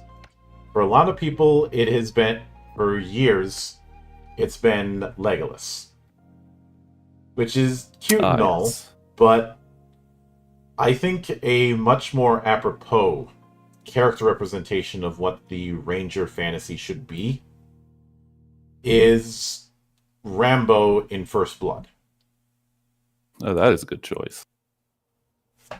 I have had arguments quite a bit about whether or not rangers should be casters or should have casting capacities.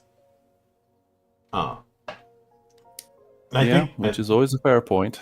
I think to answer the whole why are rangers spontaneous casters, I have a feeling that somebody had said, well, we already have a prepared caster with this sort of spell archetype with Druid. Because there is kind of that problem of Rangers and Druids dipping into the same pool of spells.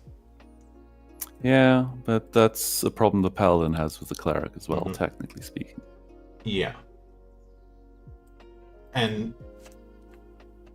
I think when it comes to Ranger, it comes down to not firmly putting its foot down as far as a niche that nobody else is stepping on. Because a lot of the stuff it's doing is stuff that other archetypes can potentially do, and in some cases outdo. Yep. And I mean, I've had the argument thrown at me, especially when I was redesigning the fighter, that the fighter is the ranger with favorite terrain battlefield, which is an interesting take on it, but certainly does step on the ranger's toes. And it's always amusing to hear the fighter referred to as a weird ranger for once, instead of the other way around. On one hand, I could see it. On the other hand, I do think it's stretching to the point of having Reed Richards drawn and quartered. Oh no, it's heresy, but it was a fun thought experiment. It is certainly heresy, and in certain circles, if you were to pitch that, you'd probably get keelhauled. But speaking of which, the rogue. Yeah, the rogue. Surprisingly, I like the rogue a lot, so it's actually hard for me to find good ways to adjust it. Various ways to adjust it include, why the fuck is its second subclass feature at 9th level? That is just something that bothers me. This is the most niche complaint I've had in existence. Yeah, it's just sort of give it different things to do. I found that when I was playing an NPC rogue in a dungeon where I made things immune to sneak attack, it turns out that spending your entire turn doing bonus action, steady aim, shoot at someone is incredibly boring. Once again, bringing back our wonderful discussion of bonus actions that why not do it always? Because it's not like if you're a ranged person, you need to move. But yeah, so it's like, okay, instead of sneak attack damage, what if we spend the dice to do something? Hey, that sounds familiar. Admittedly, they did actually do that in 1D&D. So, good on them. That's only the 7th idea they've stolen from me. I have a list. It's a very weird list. But yeah, so it's sort of that thing. The rogue is pretty good. Doing some interesting subclass stuff like strength-based rogues, because I want to play my classes weirdly. Sometimes I want different focus stats. And that's one of them. You're doing other things. Another one that I decided to put in there is, what if the use magic device feature of the thief rogue that no one gets to use because games don't last that long was just in the base rogue? Because why not? And those sorts of, it's just bits of weird ideas I'm having. I'm mostly focused on sneak attacks, spending sneak attack dice to do debuffs. I think there was an idea where it's like, if you fail a check, you can sacrifice a sneak attack dice to roll it and add it to the total. And that sneak attack dice is gone until you take a long rest or something. Which is sort of them sacrificing luck or something to that effect. Which seemed like an interesting concept that I need to play with more.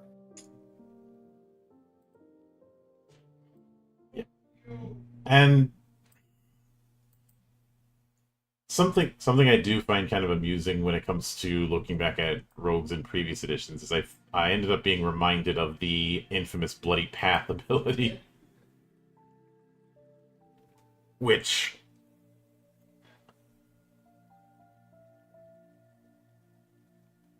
was one that caused a lot of rage because it was based. The intent was you move your speed, and any enemy you move past is treated as if they did a attack of opportunity on themselves. I mean, that's fucking awesome. I can see why people wouldn't like it, but it's awesome. Though I take the issues that some people had with a big grain of salt, because there's a whole lot of those going out looking for witches, especially since some of the people who were saying that were completely ignoring the infamous Orcus Slayer builds that Rangers could go, where because of one particular ability, they could feasibly keep attacking until they miss. Which, if you've got enough bonuses, could mean you're going to be attacking for quite a while, to the point where that "stop, he's already dead" meme from The Simpsons starts to come into play. Yeah, I've done something I've created something that works on a similar thing, but they have to spend points every time they do it. And also, this game typically doesn't let you have that many consistent bonuses to attacks that you are going to hit something constantly. unless it is a gelatinous cube. Yeah. Because everybody's got room for a 5x5 cube of Jello. It's a 10x10 cube. It's even better. All the more Jello. Mm-hmm.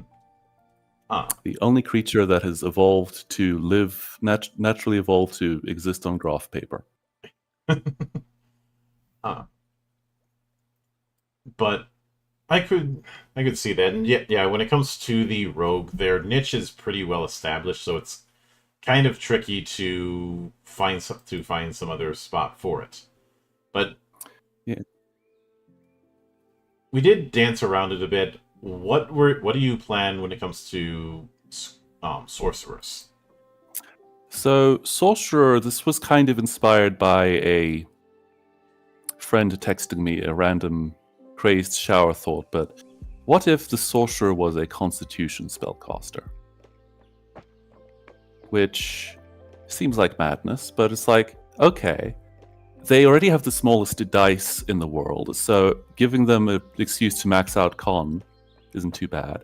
I can always just change their spell list to focus more on shorter range spells, so they're kind of stuck in melee. Though, admittedly, I think I would be drawn and quartered if I removed Fireball from their spell list, so that has to stay. But then it had other fun ideas. What if I did the spell points thing, but instead of weird math that you don't understand until it's pointed out to you, of why does it cost 2 points to cast the first level spell, 3 to cast the second, but 5 to cast the third? And that sort of thing. Which, as it turns out, it's spell level plus tier of play, which is amazing and also terrible. Because tier of play barely gets used in terms of features. People don't know it exists most of the time, so putting it in the design is an interesting choice, but very opaque. So yeah, let's just do one-to-one math. They have less points. They have... And also... Yeah, sorcery points and spell points are the same thing. You don't actually get extra sorcery points. So if you want to use your meta magic, you're eating into your spells. And now you don't have to spend a bonus action to tediously switch between spells and sorcery points, because they're the same resource. And doing fun things like that, which also some neat things, like what if I make some negative meta magic that makes a spell cheaper to cast? So I let you downcast a spell. So say it's a second level spell, I can sacrifice a thing to make it a first level spell, and now it does 1 less point of damage. Now, to stop people from doing that constantly, I unfortunately have to limit the amount of times you can do that, but it's an interesting idea. Mm-hmm. But yeah, other things I then did is like, okay, what if they spend their hit dice, roll it, and instead of regaining hit points, that's the amount of sorcery points they get back. So now they have some amount of sustain as well, at the cost of their life force. Which fits with... The magic is coming from within the house. Yeah. It is their body that is casting the spell, not their bubbly personality. I'm still not entirely... The fact that warlocks, paladins, bards, and sorcerers all use charisma to cast spells, and for different reasons, is something to be said about the fact that people don't know what charisma is. Yeah, I mean, even to this day, you still see people acting like charisma is somehow tied to physical attractiveness. Oh lord. Yeah, When that's... Even the original DM's guide had a whole sidebar about how that, while that can be a factor at times, it's not always the case. And meanwhile, in 5th edition, Flesh Rot gives you disadvantage on charisma checks. I wonder if charisma is related to good looks. Yeah. Though, I have argued that the idea of using the physical ability scores for certain casters should be considered. And yes, this did devolve into wanting the muscle wizard, which It's a delight, Mhm. but I don't think the wizard should be a physical caster. No, that was just Though- part of the joke. Yeah, I do love giving them the fist cantrip though. Yeah, and That is one of my favorite spells I've ever written. I did play a muscle wizard who was one giant parody of the whole Hans and Franz sketch from old Saturday Night Live, because he would always cast spells by bodybuilder flexing. Beautiful. Uh, 10 out of 10. No notes. this same individual would have some custom spells like Anvil Drop, which or also known as Summon Anvil, which if you've seen a Looney Tunes sketch in your life, you know how this goes. Yep. I mean, I've revised the illusionist wizard to technically be able to do that now. Mm-hmm. There were a lot of early homebrew spells that I came up with that were me blatantly cribbing notes from Chuck Jones cartoons. Mostly because I wanted to make somebody who was less about the lockpicking and more about the setting up ridiculously overcomplicated traps. I wish that D&D lent itself to traps. Mm-hmm. As a player, at least. I wish. I think one of my early ones was what was known as the up button. You step on the thing, you go up. At about 40 to 60 kph for about 6 seconds. Oh dear. So imagine what happens when a dragon steps on that thing in a cave lined with adamantite. Yeah, I mean, that's my quote-unquote yeet spell does take into account that yeeting can stop early. So it does the same thing. It saves against being flung. It's great. This did not. It's a case of no matter what, you are going in one direction for 6 seconds. If there's something in the way, the spell does not care. So when you have a literal unstoppable force and an immovable object, because adamantite doesn't budge for anything, you can imagine the result. Yep, dragon goes squish. It's delightful. I mean, everybody had to roll Constitution to prevent themselves from losing their lunch, because this was an ancient dragon, so lots of chunky salsa. Oh dear. The kobolds were eating well that night, after they got over the trauma. Oh, screw the kobolds, they're not getting any of it, they hauled everything back. No.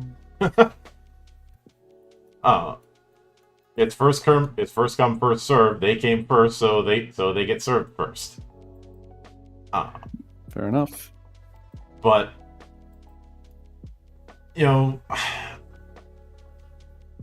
I was fine with sorcerers getting meta magic in the way that they have, because I feel like the selling point for something like sorcerer is being able to, even if they don't have as many spells, being able to do more with them. Yeah, they definitely lost their niche when prepared spellcasting became the way it did, which I mourn the loss of the niche, but I do not mourn preparing spells and reserving the spell slots in which you're going to cast them. Mm-hmm. That is just a pain. Mm-hmm. But yeah, giving sorcerers making all the spontaneous spellcasters have a clear niche. Not sure what the bard's niche is, but that's the problem with the bard. Mm-hmm. Yeah, so the warlock has its thing. Sorcerers have spells, meta magic. It's nice. Yeah, that's the main thing is Constitution. Spend hit dice for spell slots if you want, and then retool the spell list to be more close range focused, which involves making a bunch of new spells because fuck. You think they could make spells that force characters to behave a certain way, but no, they don't. Yeah. Although looking back, I I find it kind of amusing that sorcerers have such little options when it comes to short rest benefits until really late. Well, that's a problem with a lot of some classes just don't get short rest options at all. Mm-hmm. Those poor barbarians. Yeah.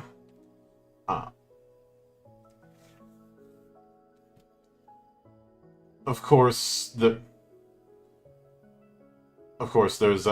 I think the argument is that they don't get as many spells because they don't want because somebody's like, well, if we give them a bunch of spells, they're going to be like the wizard, and I'm like, yes, the wizard prepares, the sorcerer doesn't. There's your distinction. Yeah. Also, quite frankly, I think one of the changes I sort of went with this one is the sorcerer is actually the more complicated spellcaster instead of the sorcerer is Babby's first spellcaster. Yeah. Because I argue that a wizard is easier than a sorcerer because you're not stuck with a bad spell list, and unlike the cleric, you don't have to stare at the entire spell list every time you're preparing spells. Yeah.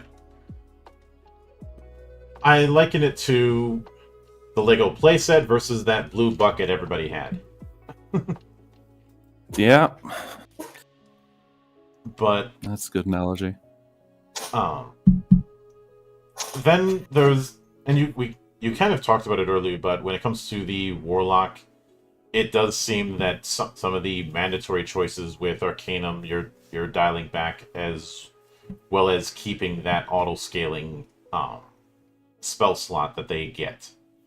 Yeah, so Pact Magic stays the same. I've toyed with the number of spell slots they get. So, for instance, I'm probably gonna mix this up because I've added a bunch of ways for them to get new additional spell slots, so that's probably a bit too much now, but there are 3 things. One was they just get an additional spell slot at 5th level. So they're just not stuck with 2 until 11th level. Which I know why that happens. That's when the spells stop scaling, so you can finally give them more, but it feels bad, man. Mm-hmm. Another one was to give... So I gave all of the pacts something more interesting to go with. The Pact of the Blade gets the Hex Blades bonuses of... and arguably the bonuses you get in Baldur's Gate 3, for that matter, of Charisma to attack rolls, martial weapon proficiency, medium armor bonus, medium armor proficiency, and extra attack at 5th level, instead of getting Thirsting Blade. Mm-hmm. That said, I've made Thirsting Blade something they can get at 11th level to get 3rd and 4th attacks later on, if they so wish. Be a half martial or full martial, it's your choice. But so they get that. But Pact of the Tome, in addition to their extra cantrips they get for whatever reason, they also get 1 more spell slot over every other pact type. Mm-hmm. And then Pact of the Chain, I'm just generally buffing the familiar because reasons. Mm-hmm. It's strange that it's the only pact that you have to pay for. But yeah, so, and the third, more spells, which I realized they did something similar in 1D&D, except 1D&D they took, what if you took the capstone feature, gave it to you at level 2, and made it half as good? That feels like they're cheapening the end game feature a bit by doing that, I think. So this one is...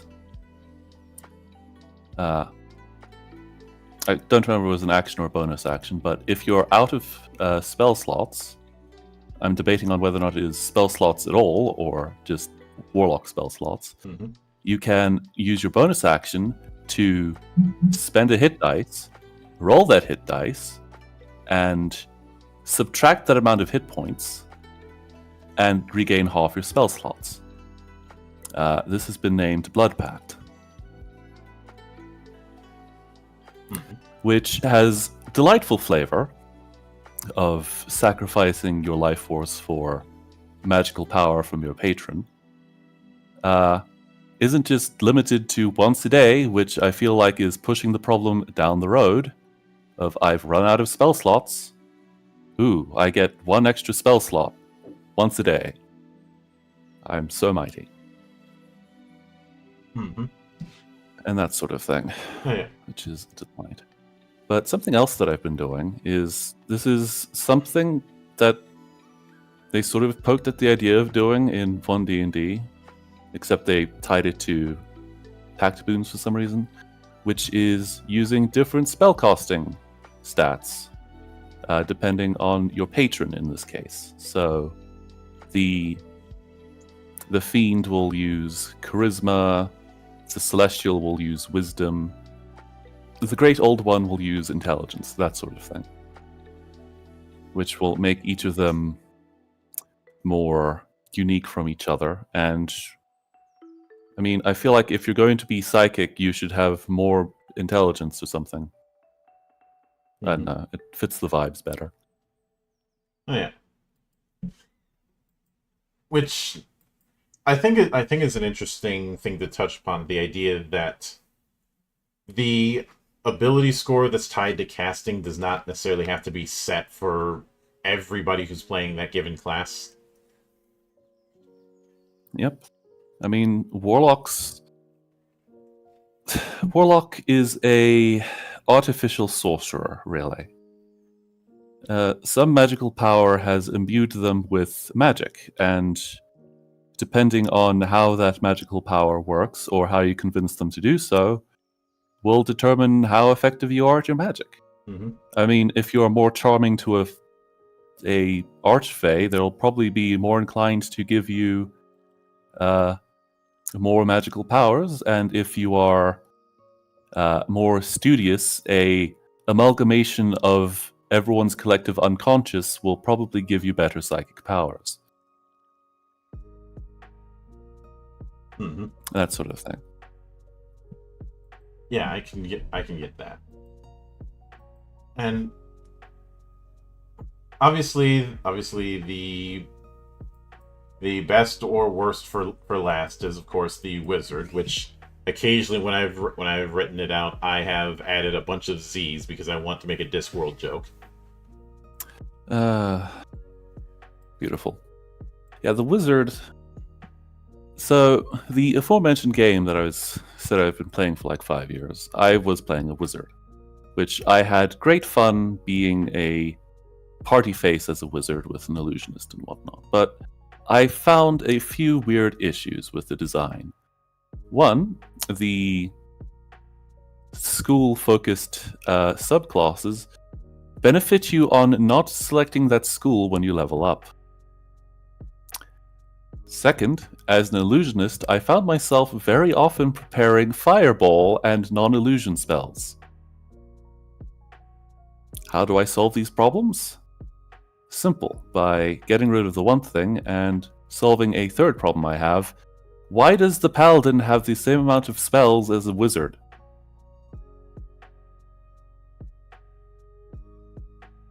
Assuming a max charisma paladin and a max intelligence wizard, you have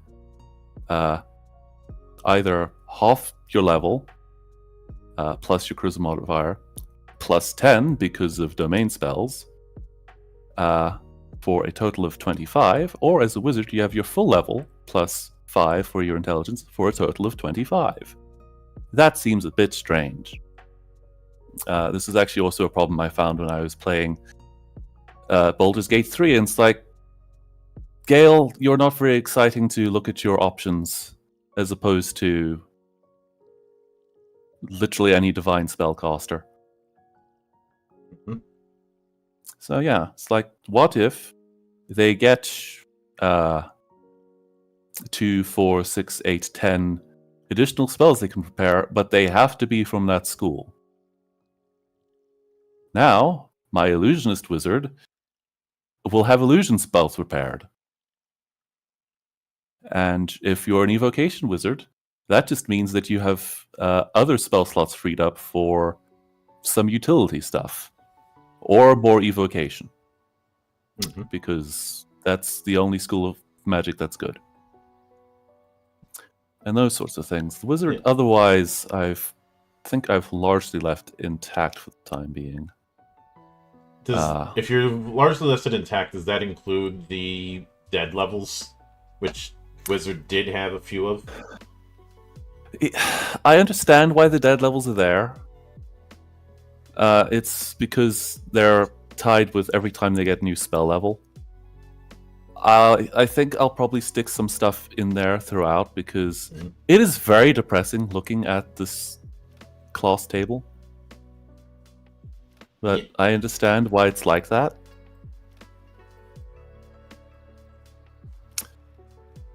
I understand it, but it's also kind of deflating when everybody else is getting some new feature at certain level ups, and the wizard is just getting numbers go up.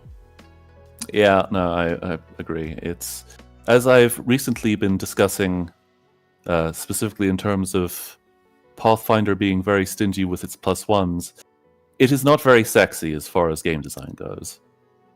Yeah. It does not appeal to me to get a +1. It does not appeal to me. Ah, yes, I can now cast a 6th level spell slot. What spells are on this level? Oh, finally, I get a mansion. Mm-hmm. Actually, I think that's 7th level spells. Yeah. I look at that as a artifact of how classes were designed in the early days. I'm not inclined to disagree. Where they were balanced across a campaign rather than balanced across individual levels. Now, the whole balance across a campaign, on paper, there's nothing wrong with that, but that assumes that you're doing that full campaign, which in the days of miniature wargaming, it wasn't uncommon to have campaigns that were just multiple skirmish battles stretched out over something that resembled a story. This is kind of the origin of campaigns as it is. Yep, that is where campaign as a term comes from. But as time went on and alternate styles of play come along, that approach doesn't quite work as well, and it's not. And if you're doing a shorter campaign or one where you're not doing a full level range, that argument of balance across a campaign is cold comfort. Yeah, no, definitely there needs to be. Well, I mean, there needs to be something that's done about the fact that at first level, if someone hits you with an attack, you're probably dead. Which I'm tempted to borrow Pathfinder's thing of, what if you just had extra hit points for no reason? Or, I suppose, because your ancestry gives you some. Yeah, but I know, but it's vaguely the same. I know there's the argument of, well, with all those spells, of course you're going to be squishy, but I can understand being squishy to an extent, but squishy to the point where a stiff breeze can put you in the dirt, I think is a step too far. I mean, as everyone knows, a wizard has 4 cats of hit points or something. Mm-hmm. A beautiful metric. Yeah, no, it's... Low levels suck, in part because you don't have a lot that you can do, but also because you're gonna die. Mm-hmm. Which, I mean, is part of... It's also, a lot of people complain that even rolling to hit is an artifact of something, of old, obsolete game design, because that just means you wait for a turn to nothing to happen. When it comes to that sort of thing, I think as far as it being an artifact, I don't see that. Because if that's really the case, then I think someone arguing that would be better sort of playing a full-on diceless game. Yeah, no, I mean, there's stuff. I mean, the argument, I think, really is it once again came from Wargaming, where you were rolling to hit for like 50 guys, and you only had to wait for one other person, generally. So, I mean, there's arguments there. This argument, of course, coming from MCDM and Draw Steel, which I will look at to get inspiration at some point. But the argument doesn't sit with me fully, but I can see it. I mean, quite frankly, as it is, I've sat for 2 hours in a game not doing anything at all because my character wasn't in that combat, and I was having a blast. There is something absolutely delightful about your friends being murdered while you are perfectly safe. I don't know. Yeah. Maybe I'm just a terrible person. I know that there's been a lot of people who've tried to do some sort of means or house rules or home rules or the like to speed up combat, which on some level I honestly think speeding up combat in of itself is kind of missing the point.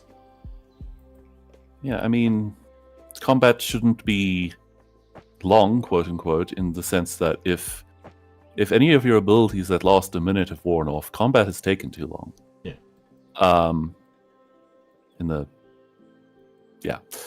But yeah, I had a point with this and my brain has forgotten it. Yeah. The point is that I think instead having ways so that there's an incentive to actively contribute should be prioritized more than speeding things up. Because if somebody wants to just get combat out of the way, then why the hell are they playing a game where combat is going to be 90% of the experience? Yeah, no. Well, that was actually one thing. It's like, okay, let's just give people more reactions because a lot of spellcasters and ranged people don't have reactions to do things because by default your reaction is opportunity attack, which generally people don't move because opportunity attack. Thankfully, it's not people don't move at all anymore because they want to maintain their full attack with 4 iterative attacks, and we're all standing in perfect X's of each other to maximize flanking. 3rd edition and Pathfinder 1st edition are interesting to look at sometimes. But yeah, something else was thinking of the rolling to hit.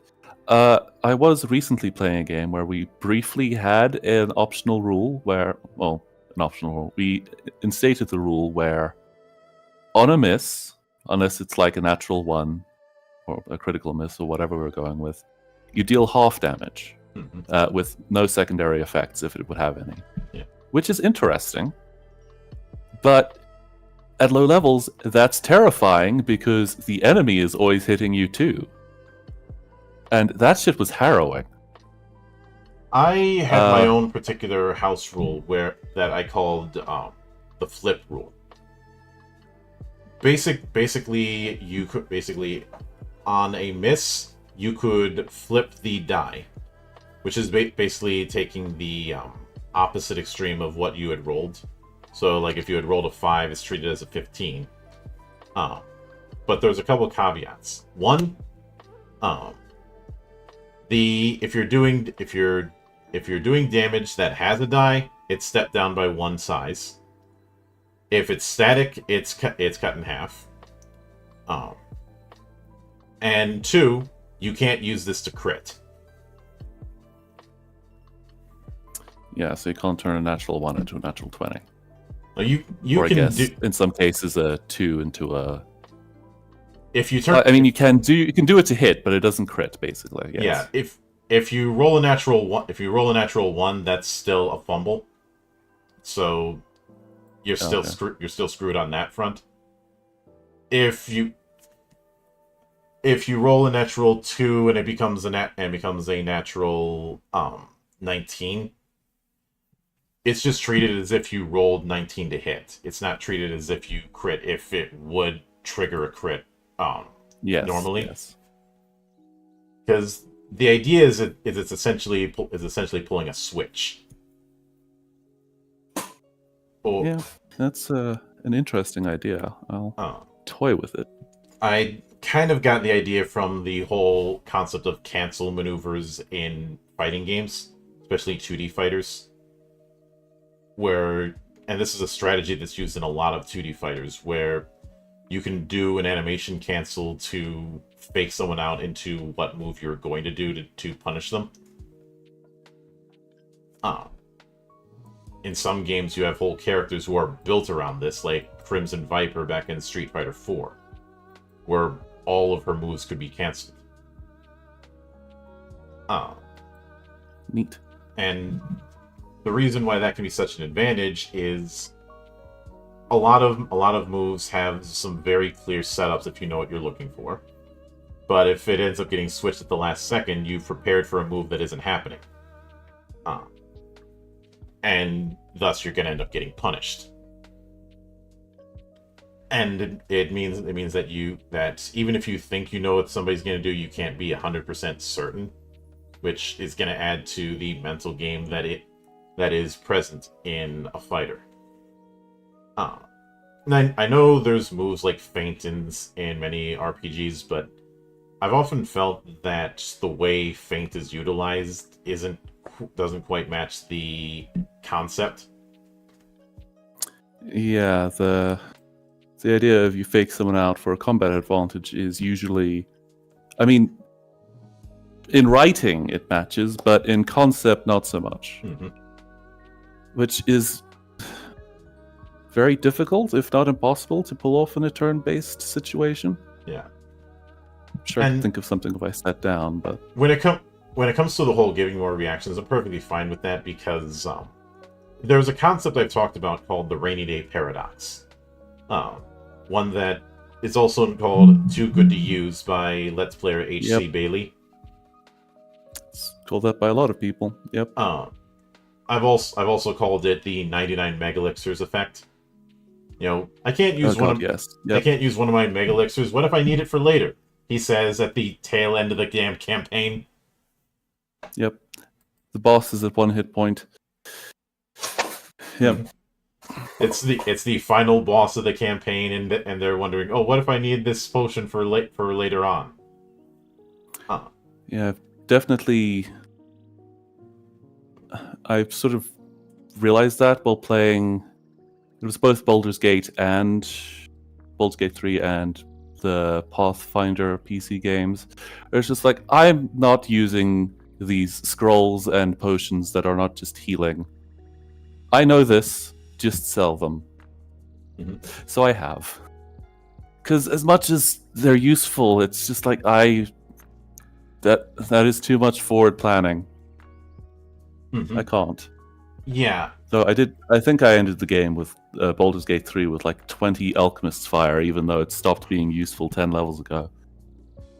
Yeah, that's another thing. I do think some items should scale with level just so that they can be used, so that the guy who's supposed to be the item master can continue to be that.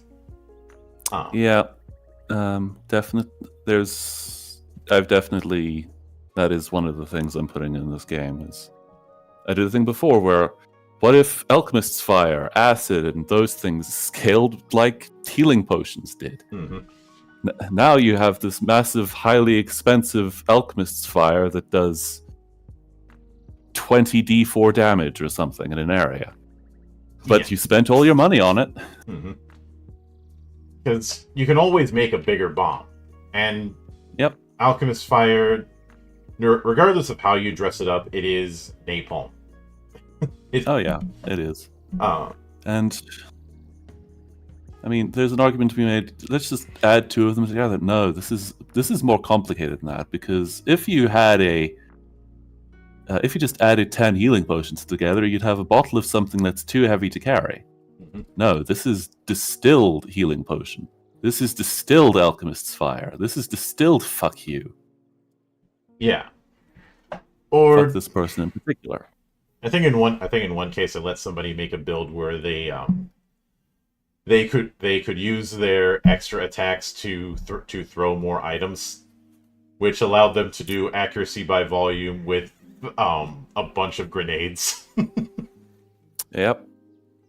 Yeah, but then you have weird edge cases like, yeah, I'm gonna, as a fighter with Action Surge, throw 8 Supreme Healing Potions at my party. Mm-hmm.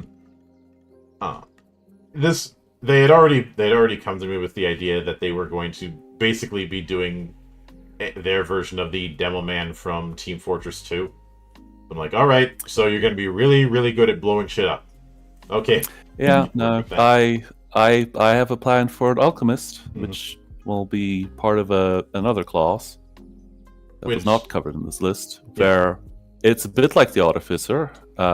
It's also going to have 4 attacks, but the Alchemist, they're just going to throw a lot of Alchemist fire at people. Probably have variants, so it's not always set things on fire. Yeah, no, that's an option, and that's just a subclass. So if you want to do other sort of tinkering stuff, that's an option. I could see them doing the same kind of magic shenanigans that I saw with... Did you ever play Dark Messiah Might and Magic? No, unfortunately I didn't. Yeah, because the thing that game beats you over the head during its tutorial is do not approach combat in a straightforward manner. Approach combat like you're Kevin in Home Alone. Yes, you could use that ice spell to freeze somebody, or you could shoot that ice spell in the ground, bait someone into coming close, and have them slip. Yep. Definitely. Well, that's also something I want to try and bake into this game, is have the battlefield actually matter. Mm-hmm. Because, yeah, the game doesn't care for verticality, cover, positioning at all. Yeah. And that's a shame. 4E was making a lot of inroads to do that, and it got labeled as a board game by people who, I would argue, didn't even play the game, but relied on a third-degree impression of what they thought it was like. I mean, it's a tabletop game. Of course it's a board game. Mm-hmm. I think it's more the fact that instead of giving, like, Feed It focus so much on squares and different types of AoEs. Yeah, no, I think 4th edition's greatest failing was that they removed the magic of it all. They distilled it to its purest game mechanics, which, on one hand, made a balanced game. On another hand, it was not as fun to experience, I think, from that framework. I would say a more apt thing is that a lot of what it was doing, the groundwork was laid in Saga Edition. Especially things like trading saving throws for defenses. In Saga Edition, AC or its equivalent was only one of 4 defenses. The 3 saving throws that, like, Pathfinder 1E has were treated as 3 different types of defenses that were that could be targeted by different effects. Yes. And I know a lot of people made the MMO argument. I would say that a lot of people who are making that argument do not understand how MMOs actually work. And I don't think it's a coincidence that it was happening right around the time World of Warcraft was at its peak with Wrath of the Lich King. Much in the same way that a lot of people who talk about how much they hate Call of Duty have never played a COD game, and I can tell when they haven't by how they argue what they don't like about it. I'm not saying that whereas I, as somebody who has played several of them since the days of 2, I dislike what Call of Duty's become because it's evolved in a way that it was designed not to be. It was supposed to be an anti-power fantasy. And and over the years it kind of morphed into that. But a lot of people, I think a lot of people, because World of Warcraft was so ubiquitous around that time, made that analogy. And there's always been this weird fixation among some parts of the community that somehow you're not supposed to be drawing inspiration from certain media for reasons nobody's been able to give me a straight answer about. Yeah, no. I mean, I've found things that you shouldn't draw inspiration from, but that was only through practice, and I found out that jumping puzzles really don't work in D&D because the choices are, well, jump distance is fixed, so you either can make it or you can't, and the alternative is falling to your death, which isn't fun either. Mm-hmm. So, yeah, don't do jumping puzzles. That's about it. Yeah, but the idea of just drawing from video games, period, I've seen people say that that's completely verboten, and... Oh, God, no. Oh. I did some very fun things by trying to replicate how Monster Hunter plays in turn-based combat. And I quite liked the result, and I think I'm going to stick with it going forward, because it made me use legendary actions in an interesting way. Well, we have a Monster Hunter board game these days, so you can steal notes from that. Ooh, yes, maybe. But with that said, I'll be keeping an eye on how Sixth Dawn develops, along with some of the other things down the pipe. But I do want to sincerely thank you for taking the time to come all the way to my monastery and enjoy the madness that happens around here. It's a delightful atmosphere, I must say. And anytime you see fit to return, the door is always open. As I often say around here, drinking is not mandatory, but it is encouraged. And, of course, a sincere thanks goes out to everyone who took the time out of their schedule to come onto the show and enjoy the madness. And there'll be plenty more where that came from, as there always is here, on the open bar of the internet. But until then, on behalf of the good brothers present and not present, my name is Mildra, I am your gaming monk. Stay fucking frosty, everybody!